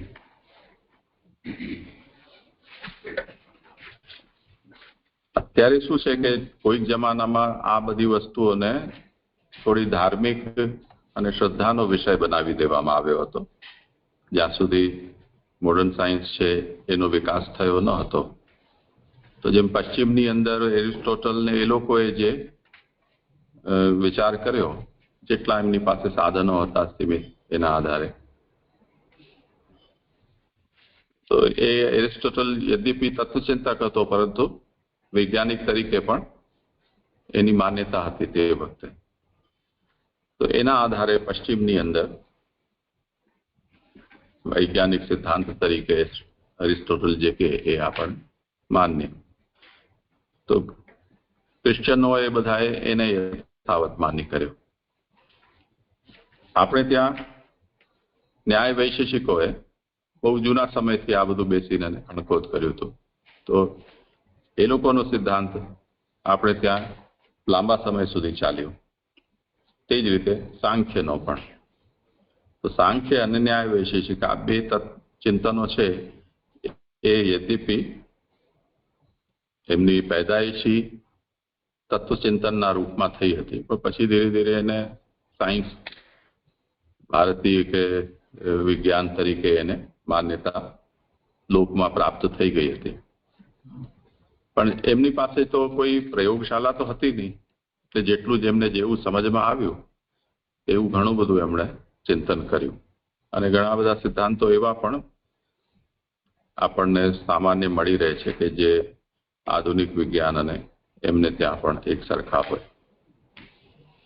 પણ તત્વોના સંબંધમાં જે જાતની જડતા હવે આમના અંદર છે એવી આધુનિક વિજ્ઞાનમાં નથી. જો એની આપણે જુદી જુદી શાખાઓ છે, જેમ ફિઝિક્સ છે એના પોતાના સિદ્ધાંત છે, કેમેસ્ટ્રી એના પોતાના છે, બાયોલોજીના પોતાના છે સિદ્ધાંતો, પણ એ બધાને ફરી પાછો એક છત્ર નીચે લાવો તો પાછું એ બધાના જે જળ સિદ્ધાંતો છે એ પાછા ફ્લેક્સિબલ છે. દાખલા તરીકે આપણે એમ માનીએ કે પાણી છે એ પૃથ્વી નથી, પૃથ્વી છે જલ નથી, જલ છે વાયુ નથી. આ બધા 5 મહાભૂતો એકબીજાથી પૃથક છે. હવે આ સિદ્ધાંત તો ક્યારનો ઉડી ગયો કે આ બધું કઈ તત્વો તો છે જ નહીં, અવસ્થા જ છે. કેમ કે કોઈ પણ વસ્તુ છે એને તમે અગ્નિ, પૃથ્વી છે એને જો જલાવો તો અગ્નિ થઈ જાય છે કે નહીં, અગ્નિ છે એને તમે ઓર જલાવો તો વાયુ થઈ જાય છે કે નહીં. જેટલું પણ ભૂતલ ઉપર વાયુ આવેલું છે અને પાણી આવેલું છે એ બધું તેજ કે જલનું વાયુનું જ પરિણામ છે. અત્યારે પણ જેમ આપણને ઓક્સિજન હાઇડ્રોજન બંને વાયુ જ છે, ભેગા કરો તો પાણી બની જશે કે નહીં. તો વાયુમાંથી જલ આવી જઈ રહ્યું છે. તો આ બધી અવસ્થાઓ જ છે. કેટલું પ્રેશર છે અને કેટલું તમારે ત્યાં ટેમ્પરેચર છે એના ઉપર આ બધી મેટરની સ્ટેટ છે એ નક્કી થાય છે. તો જેમ સોલિડ છે, લિક્વિડ છે, ગેશિયસ છે, હવે પ્લાઝમિક પણ એની સ્ટેટ માનવામાં આવે છે. તો પ્લાઝમા એક અલગ વસ્તુ થઈ ગઈ. ઓર વધારે આગળ વધશો તો તેના સ્વરૂપો તમને મળી રહેશે. તો હવે મહાભૂત જે છે, આપણે જે એ વાત તો કહી રહ્યા હતા કે આ તન્માત્રાઓ છે, એનું સૂક્ષ્મ રૂપ અહંકાર છે, એનું સૂક્ષ્મ રૂપ મહત છે, એનું સૂક્ષ્મ રૂપ પ્રકૃતિ છે, જે અક્ષરમાંથી અક્ષરનું રૂપાંતર છે. તો પંચીકરણની પ્રક્રિયામાં પણ આપણે એ જ વાત કહી રહ્યા છીએ કે દરેકની અંદર દરેક અનુસ્યુત છે. તો જે જલ છે એ અગ્નિ ન હોઈ શકે, કે અગ્નિ છે એ વાયુ ન હોઈ શકે, કે પૃથ્વી છે આકાશ ન હોઈ શકે, એવી તો આપણે ત્યાંને પણ વિચારધારા હતી નહીં, છે પણ નહીં.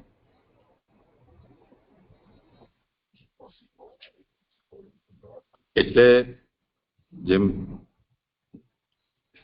કોઈ તારો જે વખતે મરે છે તે વખતે એની જેટલી પણ સ્પેસ છે, મેટરના અંદર જેટલા પણ છિદ્રો છે એ સ્પેસ બધા કમ્પ્રેસ થઈ જાય. જેમ બુંદીના લાડુને આપણે દબાવી દઈએ તો આટલો હોય તે આટલો થઈ જાય, એવી રીતે તારો મરે તે વખતે એની સ્થિતિ એવી થઈ જાય કે એ બધા એની પોતાના જે ન્યુક્લિયસ છે એના અંદર બધું ખસકી પડે, ફુગ્ગો ફૂટે એવી રીતે. તો આટલો મોટો ફુગ્ગો છે એ પૂછકીને આટલો થઈ જાય. તો એક ચમચો ભર જેટલું એ મરેલો તારો છે એનું જે દ્રવ્યમાન છે એનું વજન પૃથ્વીના તુલ્ય થઈ જાય, એટલું એ કમ્પ્રેસ થઈ જાય. તો હવે જે પરિણામ આપણને આ રૂપમાં દેખાઈ રહ્યું છે એમાં કેટલો અંશ આકાશ છે સમજી શકાય? જી. 28મો શ્લોક. તેજસ્સુ વિકુર્ણાવાદ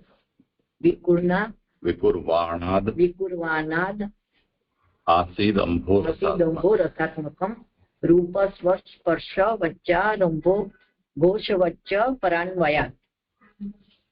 વિકાર પામતા તેજમાંથી તો રસાત્મક જલ થયું. જળ ઉપરના સહચર્યથી રૂપવાળું અને સ્પર્શવાળું અને ઘોષવાળું છે. સુબોધિનીજી, રસાત્મક એટલે રસ. તન્માત્રા વાળું ઉપરના સહચર્યથી રૂપવાળું સ્પર્શવાળું. આખો શબ્દ છે રસ તન્માત્રા વાળું. રસ તો અલગ છે. રસાત્મક એટલે રસ તન્માત્રા વાળું ઉપરના સહચર્યથી રૂપવાળું સ્પર્શવાળું અને ઘોષવાળું છે. ઘોષ એટલે ધ્વનિરૂપ. ધ્વનિરૂપની નોટ છે કે ધ્વનિ એટલે અવાજ, વર્ણાત્મક શબ્દ નહીં. હવે તેજમાંથી જળ પ્રગટ થયું અને જળની તન્માત્રા છે રસ. વિશેષસ્તુ વિકુર્ણાવાદ દંભો ગંધવાન ભૂત. રૂપવાળું અને ઘોષવાળુંમાં પછી શું ભેદ થયું છે? ઘોષ એટલે ધ્વનિરૂપ અને ધ્વનિને અવાજ કીધું એટલે સાઉન્ડ. આપણે જે શબ્દને બી સાઉન્ડ જ સમજતા હતા શબ્દ. તો ધ્વનિ અને પછી એટલે ઘોષવાળું અને રૂપવાળુંમાં પછી ફરક શું? તેજમાં તેજ રૂપવાળું એટલે તેજમાંથી રૂપ પ્રગટ થયું એમ.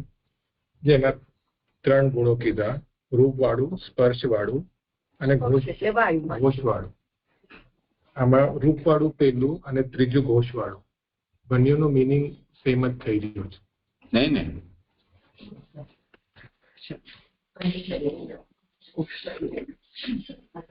આમાં શું છે કે મહાપ્રભુજીએ કેવલ એક જ શબ્દની વ્યાખ્યા અહીંયા કરેલી છે. તમે મૂળ શ્લોકનો અનુવાદને જોઈ લો, એનાથી સ્પષ્ટ થઈ જશે. એટલે કાલ કર્મ સ્વભાવને કારણે જે તેજમાં વિકાર આવ્યો એ તેજ રસાત્મક જલ થયો. હવે જલ જે બન્યું એનો હવે રસગુણ થઈ ગયો. તન્માત્રામાંની રસ તન્માત્રા એમાં આવી. એ જે જલ છે એને અંબ જે મૂળમાં કહ્યું છે એ ઉપરના સાહચર્યથી પરાન્વયાત. તો જલ શેમાંથી થયું? તેજમાંથી. તો તેજનો અન્વય આમાં થયેલો છે. તેજ એનું કારણ છે, જલ કાર્ય છે. તેજનો ગુણ રૂપ છે.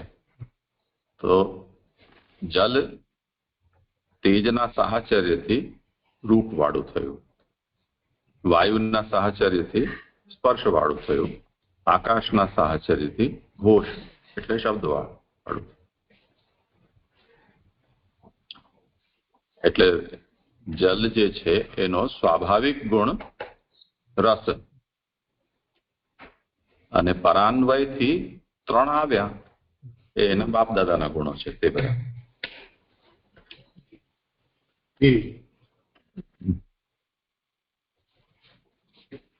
હવે વિકાર પામતા જળમાંથી તો ગંધવાળી પૃથ્વી થઈ. ઉપરનાના સહચર્યથી એ રસ સ્પર્શ શબ્દ અને રૂપ ગુણવાળી થઈ. વિકાર પામતા જળમાંથી તો પૃથ્વી થઈ. હવે જળમાંથી પૃથ્વી. વિશેષ એટલે પૃથ્વી, તું એટલે તો શબ્દથી સર્વથી જુદા લક્ષણ વાળી હોવાનું કહ્યું. ગંધવાળી શબ્દથી એનો મુખ્ય ગુણ ગંધ કહ્યું. એટલે પૃથ્વીની તન્માત્રા ગંધ થઈ. બીજાઓના સહચર્યથી બીજા પણ 4 ગુણો એમાં છે. એટલે 4 ગુણો એમાં છે. એટલે બધું જ પૃથ્વીમાં સમાયેલું છે. રસ સ્પર્શ શબ્દ અને રૂપ અને આ ગંધ પોતાનો ગંધ 5 પૃથ્વીમાં સમાયેલા છે. એ પ્રમાણે તામસ અહંકારની સૃષ્ટિ કહી ને નીચેના શ્લોકથી સાત્વિક અહંકારની સૃષ્ટિ કહે છે. વૈકારિકાન મનો જગ્યે દેવા વૈકારિકા દશ દિગ્વાતાર્ક પ્રચેતા અશ્વિ વહની ઇન્દ્રો ઉપેન્દ્ર મિત્રકાહ. સાત્વિકમાંથી મન અને દિશા, વાત, સૂર્ય, પ્રચેતા, અશ્વિની કુમાર, અગ્નિ, ઇન્દ્ર, ઉપેન્દ્ર, મિત્ર અને બ્રહ્મા એ 10 વૈકારિક દેવો ઉત્પન્ન થયા. સુબોધનીજી, સત્વ ચિહ્ન વાળો ગુણ સતરૂપમાંથી પ્રથમ વિકાર વાળો થયેલ, તેથી એનું વૈકારિક એવું નામ થયું. એટલે વૈકારિક એટલે સત્વગુણ. વૈકારિક એટલે સાત્વિક અહંકારમાંથી મન અને 10 ઇન્દ્રિયોના અધિષ્ઠાતા દેવો ઉત્પન્ન થયા. આ સિદ્ધાંતમાં મનના દેવતાની જરૂર નથી. આત્માની સમીપ હોવાથી આત્મા જ એના દેવતા, એટલે મનના દેવતા અહીંયા આત્મા તરીકે કહ્યા. એ દેવો દિશા વગેરે છે. આગળ કાન વગેરે ઇન્દ્રિયો કહેશે. એ ઇન્દ્રિયોના આ ક્રમથી દેવો છે.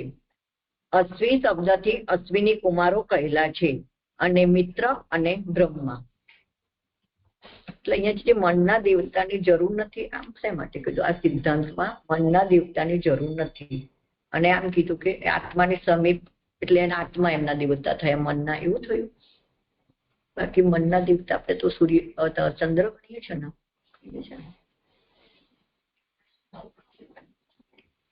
આ કોઈને કેવું હોય આ સંબંધમાં?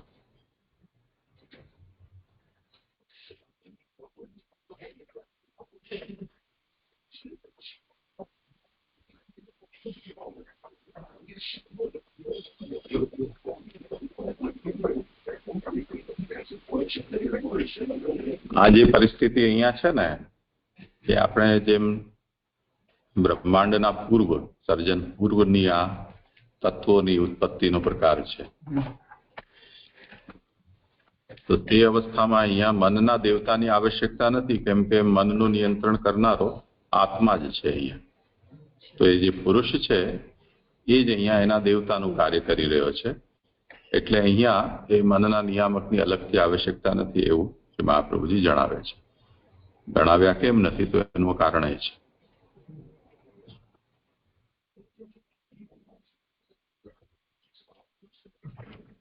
ધન્યવાદ છે.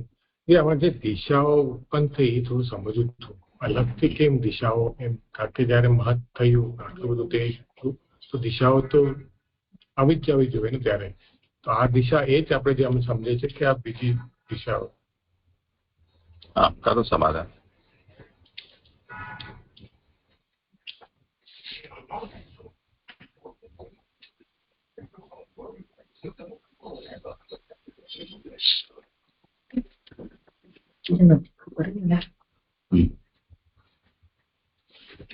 એટલે દિશા જે છે અહીંયા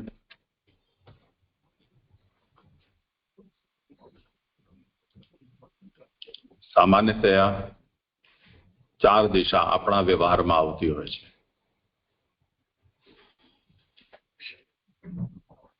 પછી આપણે ત્યાંનું જ્યોતિષશાસ્ત્ર એમ કે છે કે ની 8 દિશાઓ છે, એટલે ખૂણાઓને પણ ગણો. તે પછી એમ કે છે કે નહીં, હજી ઉપર અને નીચેને પણ ગણો, તો 10 દિશા થઈ ગઈ.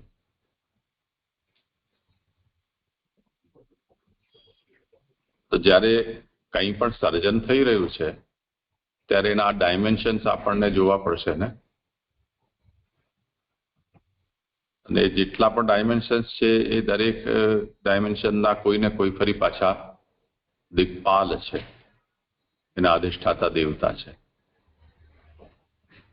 તો આ જે કઈ છે એ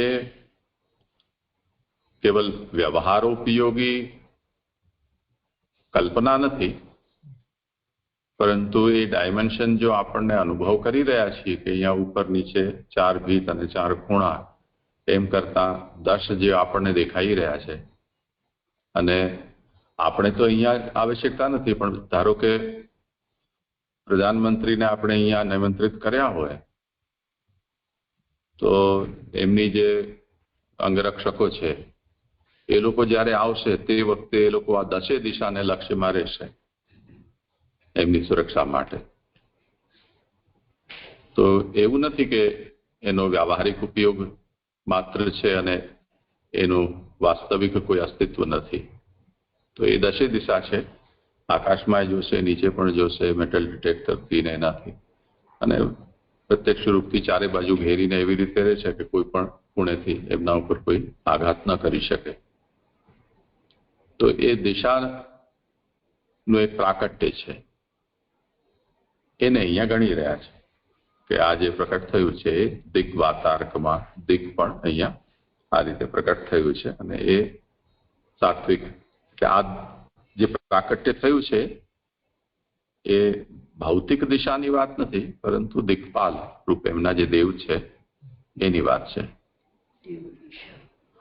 એના ફરીથી 10 દિક્પાલો છે, એમના નામો છે. જી જે વાત એટલે દિશા અને પછી વાત વાયુ. વાયુ.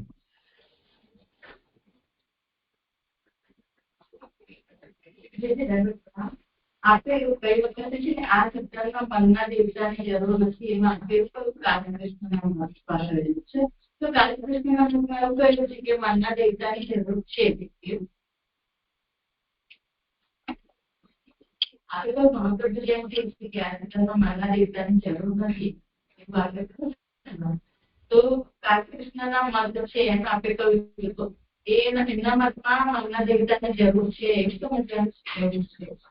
તો અત્યારે મને સ્મરણ નથી, પણ અવસ્થિતે રીતે કાશકૃત્સ્નમ એવું બ્રહ્મસૂત્રમાં વ્યાસજીએ કાશકૃત્સ્નના મતને લીધેલું છે. એ મત આ જ સંદર્ભમાં છે કે કેમ એ ચેક કર્યા પછી કહી શકું. અત્યારે મને એ વિષય ઉપસ્થિત નથી. અલગ અલગ ઋષિઓના મત છે એમાં બધા. હા,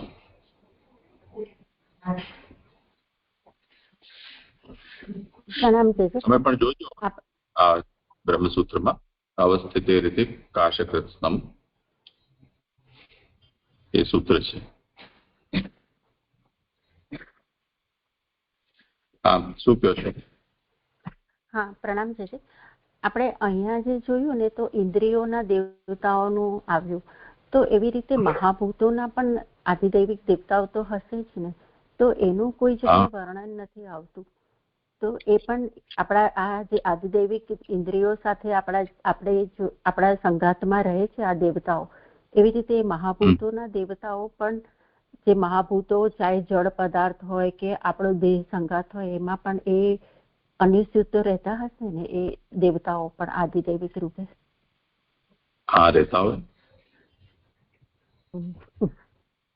હા, એટલે અહીંયા કોઈ જગ્યાએ એટલે આગળ પણ કોઈ જગ્યાએ એ લોકો એમના નામ નથી આવતા. જેમ કે પૃથ્વી છે તો એ દેવી આપણે કહીએ છીએ કે પૃથ્વી દેવી છે, અને જલ માટે પણ વરુણ દેવતા છે. તો અહીંયા એ બધાના નામ કશે આવતા નથી, એવું કેમ હશે?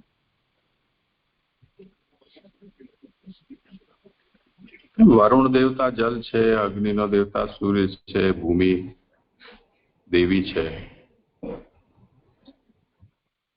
જ ને. અંતરિક્ષના પણ દેવતાઓ છે.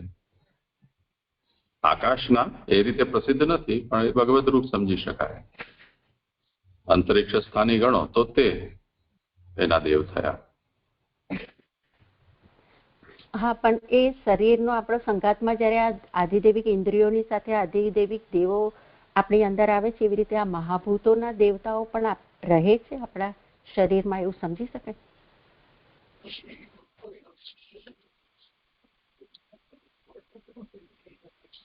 મને એમ લાગે છે કે જે દેવતાઓનું કોઈ એમાં એક્ટિવ પાર્ટિસિપેશનની આવશ્યકતા ન હોય એ ફોકટમાં ત્યાં શું કામ રહે? એનું આધ્યાત્મિક કે આદિભૌતિક સ્વરૂપથી કામ ચાલતું હોય તો આ આદિદૈવિક સ્વરૂપની જરૂરત ન હોય. આપણે સિવાય કે એ તત્વથી દૂર ક્યાંક જતા રહીએ તો એના આદિદૈવિક સ્વરૂપને જરૂર પડે. પણ જેમ પૃથ્વી ઉપર આપણે છીએ જ, તો પાર્થિવત્વ આપણી અંદર પણ છે જ. તો એકથી કામ ચાલતું હોય તો પ્રત્યેકમાં અલગ અલગ શા માટે એ દેવતા પ્રવેશ કરે? એવું સમજાય છે અત્યારે તો. જી જી. અને જે જળ પદાર્થમાં તો ખાલી એ જળત્વ જ હોય, બાકી આ કોઈ કોઈ પણ જાતના દેવતા ના હોય, ભલે તન્માત્રાઓ આપણે કહીએ કે વિષયમાં તન્માત્રાઓ હોય છે કે જે આપણે ગ્રહણ કરીએ છીએ, તો પછી એ તન્માત્રાઓ એ એમાં હોય છે, જળ પદાર્થમાં હોય છે કે આપણામાં એ હોય છે કે જેને આપણે ગ્રહણ કરીએ છીએ? આ મને તન્માત્રા એમાં હોય છે કેવી રીતે એ મને સમજ નથી પડતું. જો એમાં ઇન્દ્રિયો કે કશું પણ હોતું નથી જળ પદાર્થમાં, તો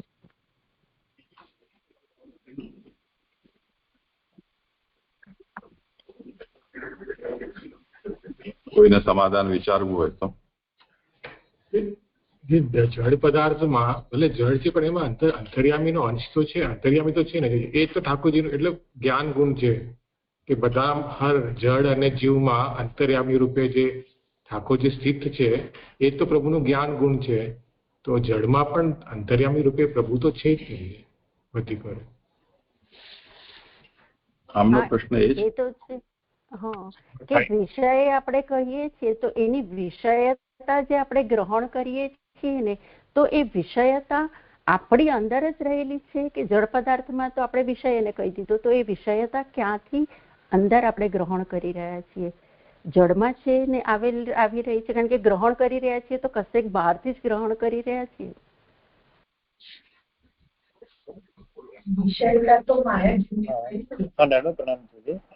એટલે આમાં એવું એમનો પ્રશ્નમાં એવું લાગી રહ્યું છે કે એ જે વિષયતાની જે વાત કરી રહી છે ને, એ રહી તો આપણા મનમાં જ છે, પણ એ ખાલી આપણે જળ ઉપર એનું પ્રતિબિંબ કરી રહ્યા છે અને એના કારણે આપણને જળ પદાર્થમાં છે એવું લાગી રહ્યું છે, એવું સમજાય રહ્યું છે.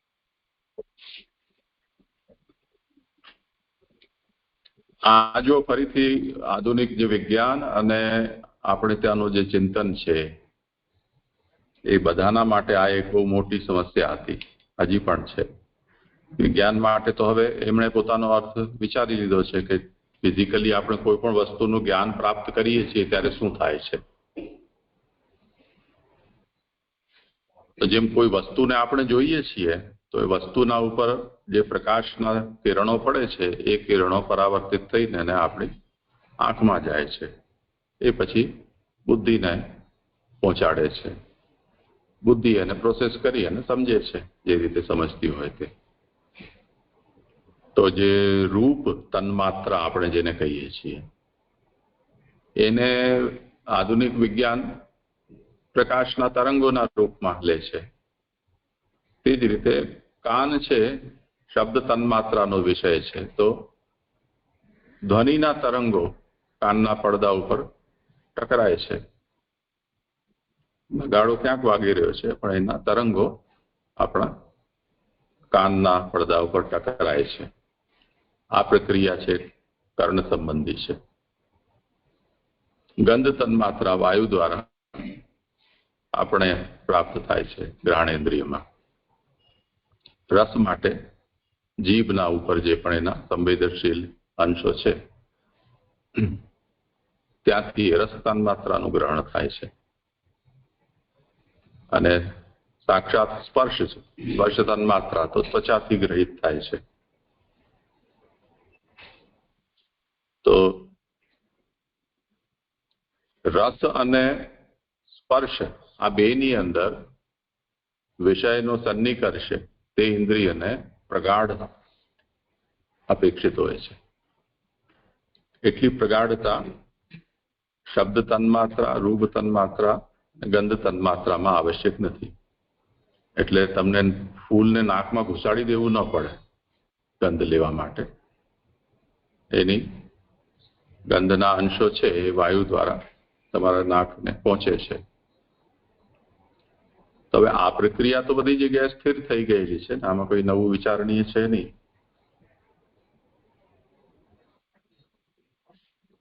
આમાં શું સમસ્યા શું છે? પ્રશ્ન મને હજી બહુ સ્પષ્ટ ન થયો.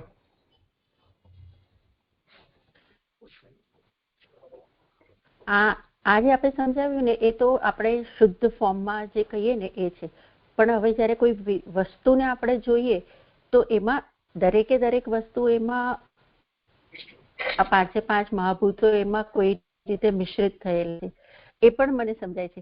પણ એક વસ્તુ એ નથી સમજાતી કે બધું, જેમ કે આપણે કીધું નગારાનો અવાજ, તો નગારાનો અવાજમાં એમાં વિષયતા નથી, એ વસ્તુ આપણે ગ્રહણ કરી રહ્યા છીએ, અવાજને, સાઉન્ડને, કે જેમાં આપણું ધ્યાન પણ નથી ને કશું નથી, તો એને વિષયતા તો ન કહેવાય ને. એને તો ખાલી સાઉન્ડ વેવ્સ આવી રહ્યા છે ને કાને પકડી લીધા છે, એમાં આપણું ધ્યાન પણ નથી. અને કદાચ ધ્યાન પણ હોય તો એનેથી કઈ વિષયતા નથી થતી. તો એવું કહેવાય ને જે કે એમાં કોઈ પ્રકારનું આપણે અટેચ નથી થતા, આસક્તિ નથી થતી, એવું છે. મને અહીંયા વિષયતાનો સંદર્ભ આવ્યો છે, આ દેવતાઓનું આવ્યું ને, અને પછી એટલે મને આ મહાભૂતોના દેવતાઓનું, પછી આ જળમાં પણ છે કે નહીં એના પરથી એક એક આગળ જતી ગઈ એમ આગળ. એમ નહીં, વિષયતા તો માયાજન્ય છે, એને અહીંયા શું સંબંધ છે? સામાન્ય જે જ્ઞાનની પ્રક્રિયા છે એ કઈ રીતે છે એ અહીંયા આપણે સમજવું જોઈએ. તન્માત્રાઓ વિષયમાં રહેલી છે, એ તન્માત્રાઓને ઇન્દ્રિયો ગ્રહણ કરે છે, એનાથી એને જ્ઞાન થાય છે. તો જે આ તો તન્માત્રાઓ તો વિષય જ છે, કેમ કે જ્ઞાનમાં તો આપણે વિષયનો મતલબ જે પદાર્થમાં તન્માત્રા છે એ પદાર્થને થોડું ગ્રહણ કરવામાં આવે છે. એટલે કોઈ વિષય જોવામાં આવતી વસ્તુ કે વ્યક્તિ આંખમાં ઘૂસી નથી જતી. રૂપ તન્માત્રા જાય છે, ફૂલ નાકમાં ઘૂસતું નથી, ગંધ તન્માત્રા જાય છે, નગાડું કાનમાં ઘૂસતું નથી, એનું ધ્વનિ જાય છે. તે જ રીતે સ્પર્શમાં પણ જેને અડીએ છીએ થોડું ચામડીમાં ઘૂસી જાય છે. રસગુલ્લો છે કે જીભમાં નથી ઘૂસતો, તો એની તન્માત્રા ગ્રહિત થાય છે. તો આ જે તન્માત્રાઓ છે એ જ વસ્તુતઃ વિષય છે. એમાં જે વિષયતા છે, વિષયતા બુદ્ધિ, એ માયાજન્ય છે. એ તો જુદો વિષય છે, એને અહીંયા કોઈ પ્રસંગ જ નથી. હા, હવે થઈ ગયું કે તન્માત્રા એ જ વિષય છે. બસ હું અહીંયા જ અટવાઈ હતી કે શું ગ્રહણ કરીએ છીએ. હવે થઈ ગયું સ્પષ્ટ છે. પ્રણામ. હા, જે દંડવત પ્રણામ. હમણાં હિનાનો જે પ્રશ્ન હતો ને, જે કે આત્માની સમીપ હોવાથી આત્મા જ એના દેવતા મનના, તો 18મા શ્લોકમાં આપે જે કહ્યું ને કાશકૃષ્ણનો મત અહીં સિદ્ધ થાય છે. જેમ કરોડિયો જાળ રચવા માટે એક લાળ કાઢે છે, તેવી રીતે ભગવાન પણ વિવિધ સૃષ્ટિ રચવા માટે 3 ગુણો કાઢે છે. આ લઈ શકાય છે હિનાના પ્રશ્નમાં?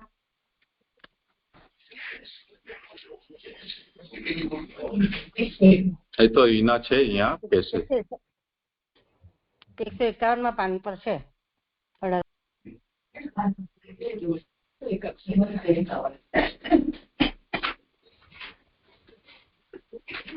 જુએ છે, જરા ધીરજ રાખજો.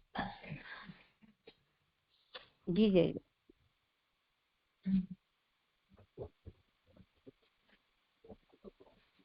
અલકાબેને ગોટી લાવે છે ક્યાંક ક્યાંકથી બધું.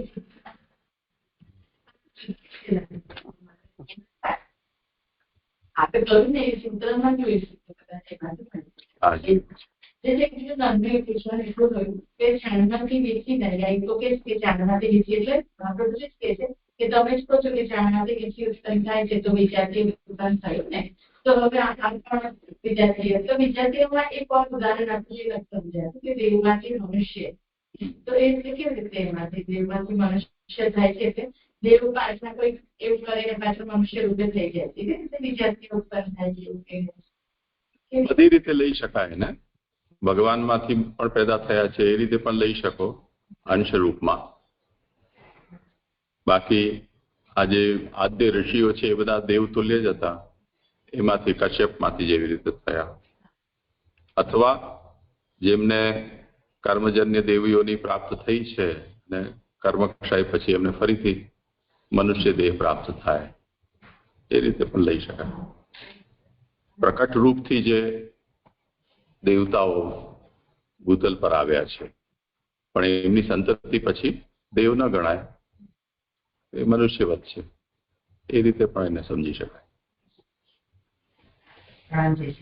24મો શ્લોક પ્રશ્ન છે જે અહીંયા કહે કે આ અહંકારમાંથી વાયુની ઉત્પત્તિ થઈ, પણ અહીંયા એને પ્રાણ અને પ્રાણની શક્તિઓથી બતાવેલું.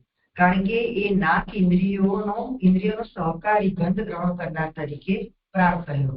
હવે બુદ્ધિ અને પ્રાણ એ તેજ સહકારના ગુણો છે ને એમ મતાંતર છે.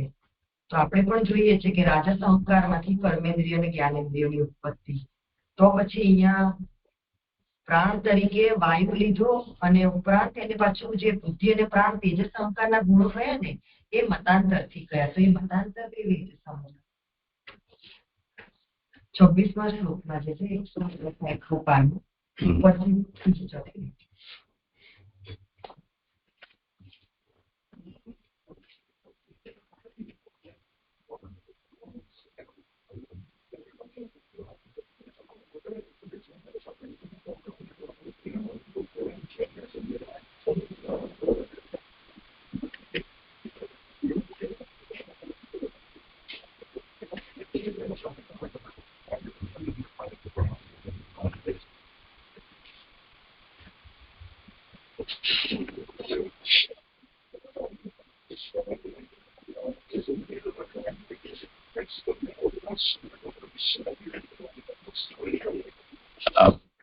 વાયુ તરીકે.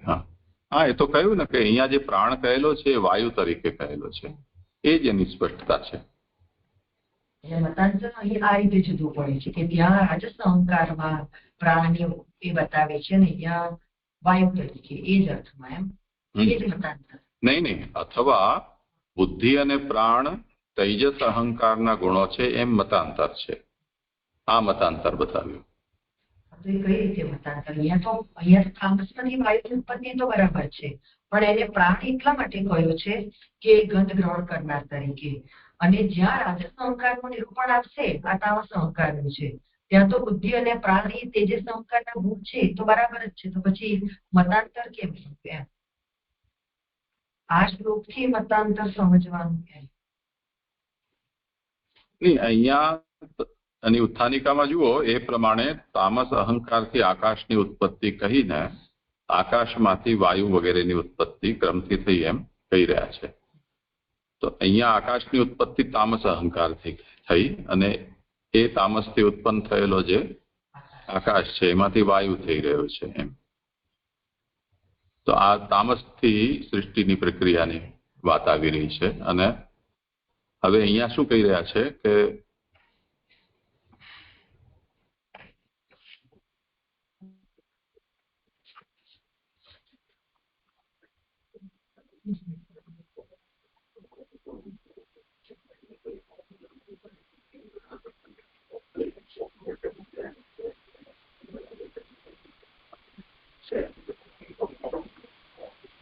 ઇન્દ્રિય એટલે મનની શક્તિ, ઇન્દ્રિયની શક્તિ અને શરીર. હવે તો એના કાર્ય સંબંધી આ વિષયનું નિરૂપણ છે. એમાં 10 પ્રકારનો પ્રાણ કયો, એના સંબંધમાં શું કહ્યું કે પ્રાણ રાજસ અહંકારનું કાર્ય છે એવું આગળ કહેવામાં આવશે. છતાં પણ જ્ઞાનેન્દ્રિયનો સહકારી જે ગંધ ગ્રહણ કરનાર પ્રાણ અહીં કહેલો છે, એટલે એને વાયુ તરીકે કહેલો છે એમ સમજવું. તો તાત્પર્ય એ છે કે પ્રાણ અને વાયુના વચ્ચે વ્યવસ્થાના રૂપમાં ભેદ અને અભેદ બંને સ્વીકારેલો છે. જ્યાં વાયુને પ્રાણ તરીકે પણ કોઈ જગ્યાએ કહેવામાં આવે છે, પ્રાણને કોઈ જગ્યાએ વાયુ તરીકે પણ કહેવામાં આવે છે.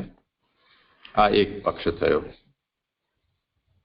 અને બુદ્ધિ અને પ્રાણ તૈજસ અહંકારના ગુણો છે.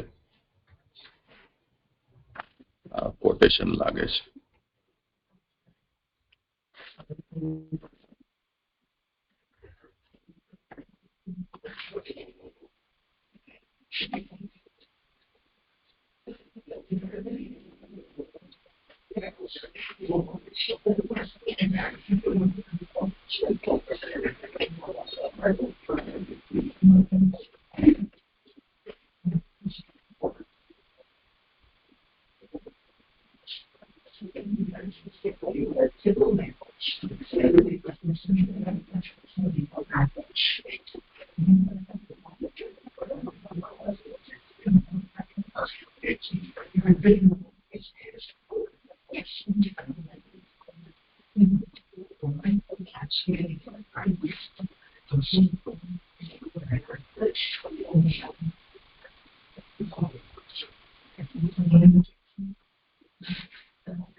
એવું જ સમજાય છે અહીંયા કે આ તામસ અહંકારમાંથી આકાશ અને વાયુની ઉત્પત્તિ બતાવવામાં આવી રહી છે અને એમાં વાયુને ના 10 ભેદ જે છે એ પ્રાણ તરીકે અને ઇન્દ્રિય મન અને શરીરની શક્તિ તરીકે એ પ્રાણ અહીંયા કાર્ય કરે છે. તો આ આખી પ્રક્રિયા છે એ તામસ માંથી તમોગુણમાંથી અહંકારમાંથી ઉત્પન્ન થતી પ્રક્રિયા તરીકે બતાવવામાં આવ્યું છે અને તે સ્થિતિમાં આ તામસ અહંકારનું કાર્ય હોય એવું પ્રતીત થાય છે. પરંતુ પ્રકારાંતરથી બુદ્ધિ અને પ્રાણ એ રાજસ અહંકારના ગુણો છે એવી રીતે પણ પ્રસિદ્ધ છે. તો આ બંને પ્રક્રિયા બતાવવામાં આવી છે, પરંતુ આ મતાંતર છે અને આ સમાધિ ભાષા છે, એમ એટલો આમાં ભેદ સમજવો જોઈએ. અત્યારે એટલું સ્ફોટ થાય છે. ગઈ વખતે આ રીતે લખાયું છે જે રાજસ અહંકારના ગુણો છે એ રીતે આપણે. હા, એ તો બરોબર છે. એ તો અહીંયા છે, આનાથી વિશેષ લખ્યું છે કઈ? ના, રાજસ એટલું લખ્યું છે ને. હા, એ તો ઠીક છે. હા, શું સમજ હતી કે જે મતાંતર ભાષા છે, સમાધિ ભાષા છે કે લૌકિક, એ તો દસરીથી લીલામાં આવશે. અત્યારે તો અધિકાર અને સાધન લીલા બતાવી રહ્યા છે. તો એ અર્થમાં અહીંયા એ અર્થમાં મતાંતર લેવાનું છે.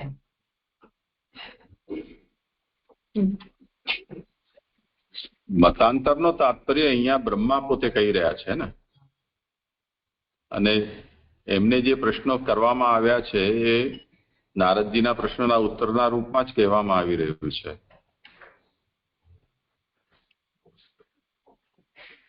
તો સમાધિ ભાષા એ વ્યાસની સમાધિ, તો આ પણ તો વ્યાસની સમાધિ જ છે ને, પણ સમાધિની અંદર મતાંતર છે એમ સમજવાનું છે. તો જેટલી પણ મતાંતર આવશે એ બધી આવશે તો સમાધિના અંતર જ. જે સુખદેવજી પરીક્ષિત રાજાને કહે છે એ અર્થમાં નહીં, પણ બ્રહ્માજી ને નારદજીના સંવાદથી. નહીં, એ તો આખું જ મતાંતર થઈ જશે એમ નહીં. પહેલી જે પ્રક્રિયા અથવા પહેલા જે વર્ણિત છે એને સમાધિ સમજવાનું, અને બુદ્ધિ અને પ્રાણ તૈજસ અહંકારના ગુણો છે એ મતાંતર છે. તો આવો સિદ્ધાંત ક્યાંક જો કહેવામાં આવી રહ્યો છે તો એને મતાંતર સમજવું જોઈએ એમ. એટલે બ્રહ્માના મતથી મતાંતર એમ. રાજસ અહંકારમાં પછીના શ્લોકમાં આવી જ રહ્યું છે કે આવી રીતે ક્રિયા શક્તિ ને જ્ઞાન શક્તિ વાળો પ્રાણ ઉત્પન્ન થશે. હા, પ્રણામ છે. અહીંયા જે કહ્યું ને કે આ સિદ્ધાંતમાં મનના દેવતાની જરૂર નથી અને પછી આત્મા સમીપ હોવાથી આત્મા જ એના દેવતા છે. તો અહીંયા જે રીતે સૃષ્ટિની પ્રક્રિયા ચાલી રહી છે, તો આપણે આગળ જે અલકાબેને હમણાં કહ્યું તો અખિલ આત્મા એટલે ભગવાન જ મનના દેવતા છે એવું સમજવાનું ને. અને આ સિદ્ધાંત જે કહ્યું છે તો એ કાશ કૃષ્ણ ઋષિનો લેવાનો કે અહીંયા જે સાંખ્યનો આગળ વચ્ચે આવી ગયો એ હજુ ચાલી રહ્યો છે? આ સિદ્ધાંત કયો છે એ ખ્યાલ ના આવે.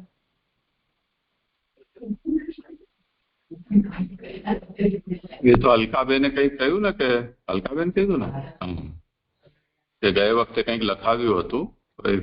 એ તો મેં તમને કહી દીધું, અત્યારે ફરી પાછો કહી દઉં કે શું લખાવ્યું તો એ મને અત્યારે સ્મરણ નથી, અને કાશકૃષ્ણ આ વિષયમાં શું કે છે એ અત્યારે મને યાદ નથી. એટલે એમાંથી જોઈને ને પછી આપણે નિર્ણય કરવાનો છે કે મનના દેવતાની આ સિદ્ધાંતમાં જરૂર નથી, એનો શું અભિપ્રાય છે? હા, ના એટલે આત્માની સમીપ હોવાથી આત્મા જ એના દેવતા છે. તો અહીંયા આત્મા એટલે ભગવાન લેવાના. એ જે અલકાબેને અખિલ આત્મા એવું જે 21મા શ્લોકનો રેફરન્સ આપ્યો ને હિનાબેનના પ્રશ્નમાં, તો એ અખિલ આત્મા એટલે ભગવાન લેવાના. અહીંયા જે કહ્યું છે કે એ પણ એક સિદ્ધાંત જોઈને જ ખ્યાલ આવશે. હા, એ જોઈને જ ખ્યાલ આવશે. હા હા જી, શ્લોકમાં લખેલું જ છે બધું. આ અલકાબેન, તમે મેં કહ્યું છે એમાંથી લખો છો કે કઈક જુદું પોતાનું લખો છો? ના એ નહીં કાચ કૃષ્ણનો આજે બેલાબેન પ્રશ્ન કરી રહ્યા છે ને, એ શ્લોકમાં જ લખેલું છે, શ્લોકમાં જ છે. અચ્છા, હા, એ કયો શ્લોક મને હમણાં તો તમે 18મો બોલ્યા હતા થોડી વાર પહેલા. હા, એ ભૂલી જાય એટલે. હા, બસ જુદી જુદી સ્થિતિમાં રહેલું હોવાથી, જો આવું લખેલું છે કે જુદી જુદી સ્થિતિમાં રહેલું હોવાથી બ્રહ્મ જ છે, એવો કાચ કૃષ્ણનો મત અહીં સિદ્ધ થાય છે.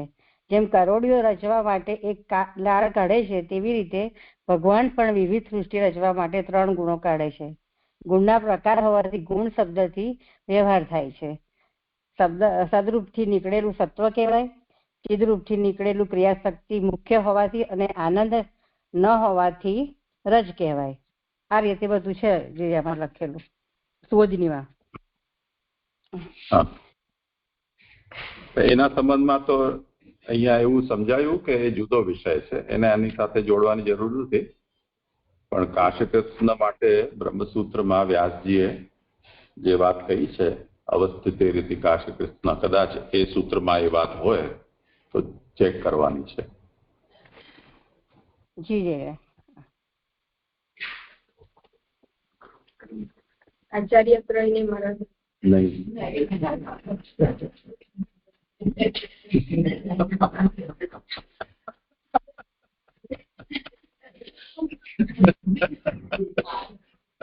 દંડવત કાલે